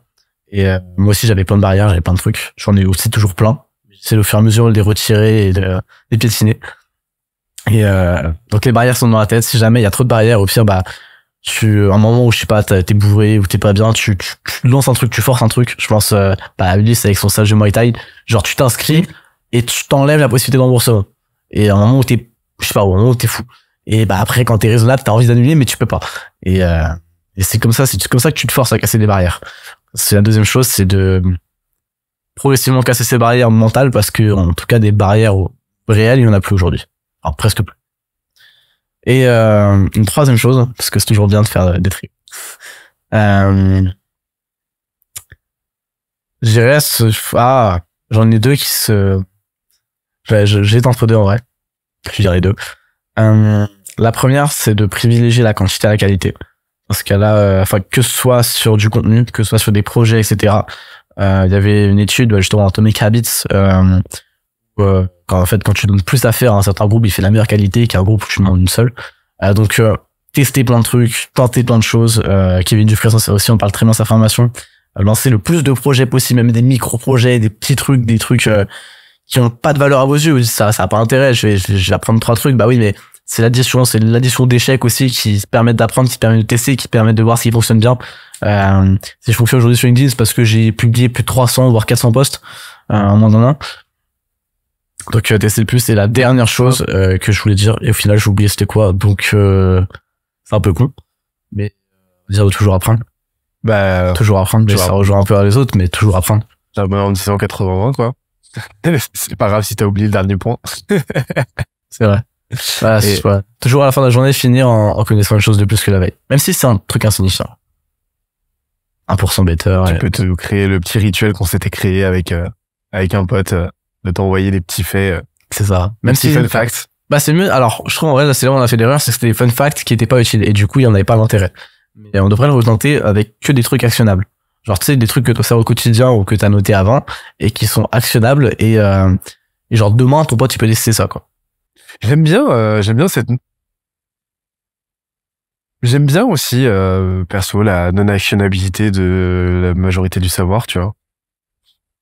Je trouve qu'il y a une beauté, j'ai un rapport quand même limite esthétique, en fait, au savoir. Je trouve que c'est beau de savoir des choses. Et C'est aussi un rapport au savoir particulier, on en avait parlé. Je trouve qu'il y a une certaine beauté à la vécuité de certaines franges du savoir, tu vois ce que je veux dire. Ça serait dommage si notre connaissance, la connaissance n'était que fonctionnelle. Tu vois ce que je veux dire. Voilà, c'est ton rapport particulier au savoir. Ouais, bah, c'est très personnel, hein. Mais ouais, je trouve ça beau. Je trouve ça beau, tu sais, la culture générale dans le sens, dans tout ce qu'il y a de plus inutile de surface, mais au final non, parce que c'est ce bagage de connaissances qui nourrit ta pensée, qui nourrit tes heuristiques, qui nourrit la façon dont tu vas formuler tes raisonnements, etc. Et la qualité de tes raisonnements fonctionnels, c'est aussi le fruit de tout ce savoir que tu vas, de prime abord, juger inutile, en fait. Ouais, bah, pendant, je reviendrai un peu, enfin, tu sais, on en parlait sur les contenus, c'est un peu la même chose, c'est genre, c'est en métaphore, c'est comme si t'as un créateur, genre Squeezie, qui a passé sa journée à regarder que des vidéos divertissantes parce qu'il se dit, on va avoir plus de trucs de pensée, quoi, et ça dépend de l'intentionnalité. Si t'apprends pour apprendre un truc parce que t'as envie, tu trouves ça beau, ouais, je trouve ça cool. Et genre, de maîtriser ça. Et de pas tomber dedans non plus, de pas tomber dans ce piège. Par contre, si tu ne le maîtrises pas, dans le sens, c'est justement, si tu tombes dans ce piège en mode, ah tiens, c'est la connaissance, faut que j'apprenne. Aujourd'hui, l'enjeu, c'est plus la connaissance. Encore plus avec les IA. Aujourd'hui, l'enjeu, c'est le focus. C'est plus la connaissance. Et, c'est important, mais l'actionnable, ça te permet d'éviter ce piège-là. Enfin, du coup, quand je dis actionnable, c'est de pouvoir, en fait, ce que t'as appris, le mettre en pratique. Même si c'est, tu vois, la culture G, c'est bien quand tu peux la mettre en pratique pour créer des idées ou quoi, dans ce cas-là, elle sert. Quand elle est là juste pour dire que t'en as, je trouve ça inutile. Et, c'est du coup pour ça que je disais un truc, de se donner un truc actionnable. En tout cas, pour commencer, prendre l'habitude, je trouve ça mieux pour, avoir ce petit effet, tiens, ça me sert, tiens, j'ai testé ça et ça a fonctionné, quoi, j'ai envie de continuer. Et c'est d'apprendre aussi à poser les bonnes questions. Pour moi, la vraie singularité, elle n'est pas technologique, elle est épistémologique, dans le sens où aujourd'hui, le pouvoir, il est, avec ChatGPT, avec Midjourney, etc., il n'est pas à ceux qui ont les réponses, il est à ceux qui ont les questions. Ouais. Je trouve ça dingue, perso. Je trouve ça dingue, le changement, complet de paradigme. On s'en rend pas compte parce que On s'en rend pas compte. L'enjeu de l'IA, c'est même pas l'enjeu de s'automatiser, c'est l'enjeu de qui a le pouvoir et est-ce que c'est connaître ou est-ce que c'est ne pas connaître. C'est ne pas connaître, mais c'est savoir comment aller chercher. Finalement, c'est le focus uniquement sur des informations utiles et chercher ça. Écoute, je te remercie pour cet échange. C'était vraiment cool. Ça fait vraiment plaisir d'avoir enfin l'occasion de discuter. Ouais, c'est cool. On s'était parlé au téléphone et tout plusieurs fois, mais c'était toujours, forcément, c'était toujours assez limité en temps, quoi. Ouais, c'est cool d'avoir vraiment pris toute la latitude nécessaire pour avoir le temps de partir en live et de bien déblatérer, bien creuser les sujets. Donc, trop cool. Tu reviens quand tu veux. De toute façon, très chaud, hein. Je suis sûr qu'on se revoit dans 3 mois. On pourrait refaire un podcast de 2h30 et ne pas se répéter une seule fois par rapport à celui-ci. Ah, j'ai pas d'idée encore, si tu veux. Qu'est-ce qu'on peut te souhaiter là pour l'année qui vient? Il y a 2 choses. Continuer ma croissance, que ce soit faille de me lancer dans d'autres trucs, de garder cet esprit de test et de savoir me satisfaire de ce que j'ai déjà, d'avoir de la gratitude, où c'est par phase, parfois j'en ai énormément, parfois j'en ai pas du tout, et de garder de la gratitude par rapport à ce que j'ai déjà accompli et ce que j'obtiens. Parfait. Merci beaucoup. Avec plaisir. Et on se retrouve très vite pour un prochain épisode, mais de toute façon, il y en a un autre qui commence tout de suite.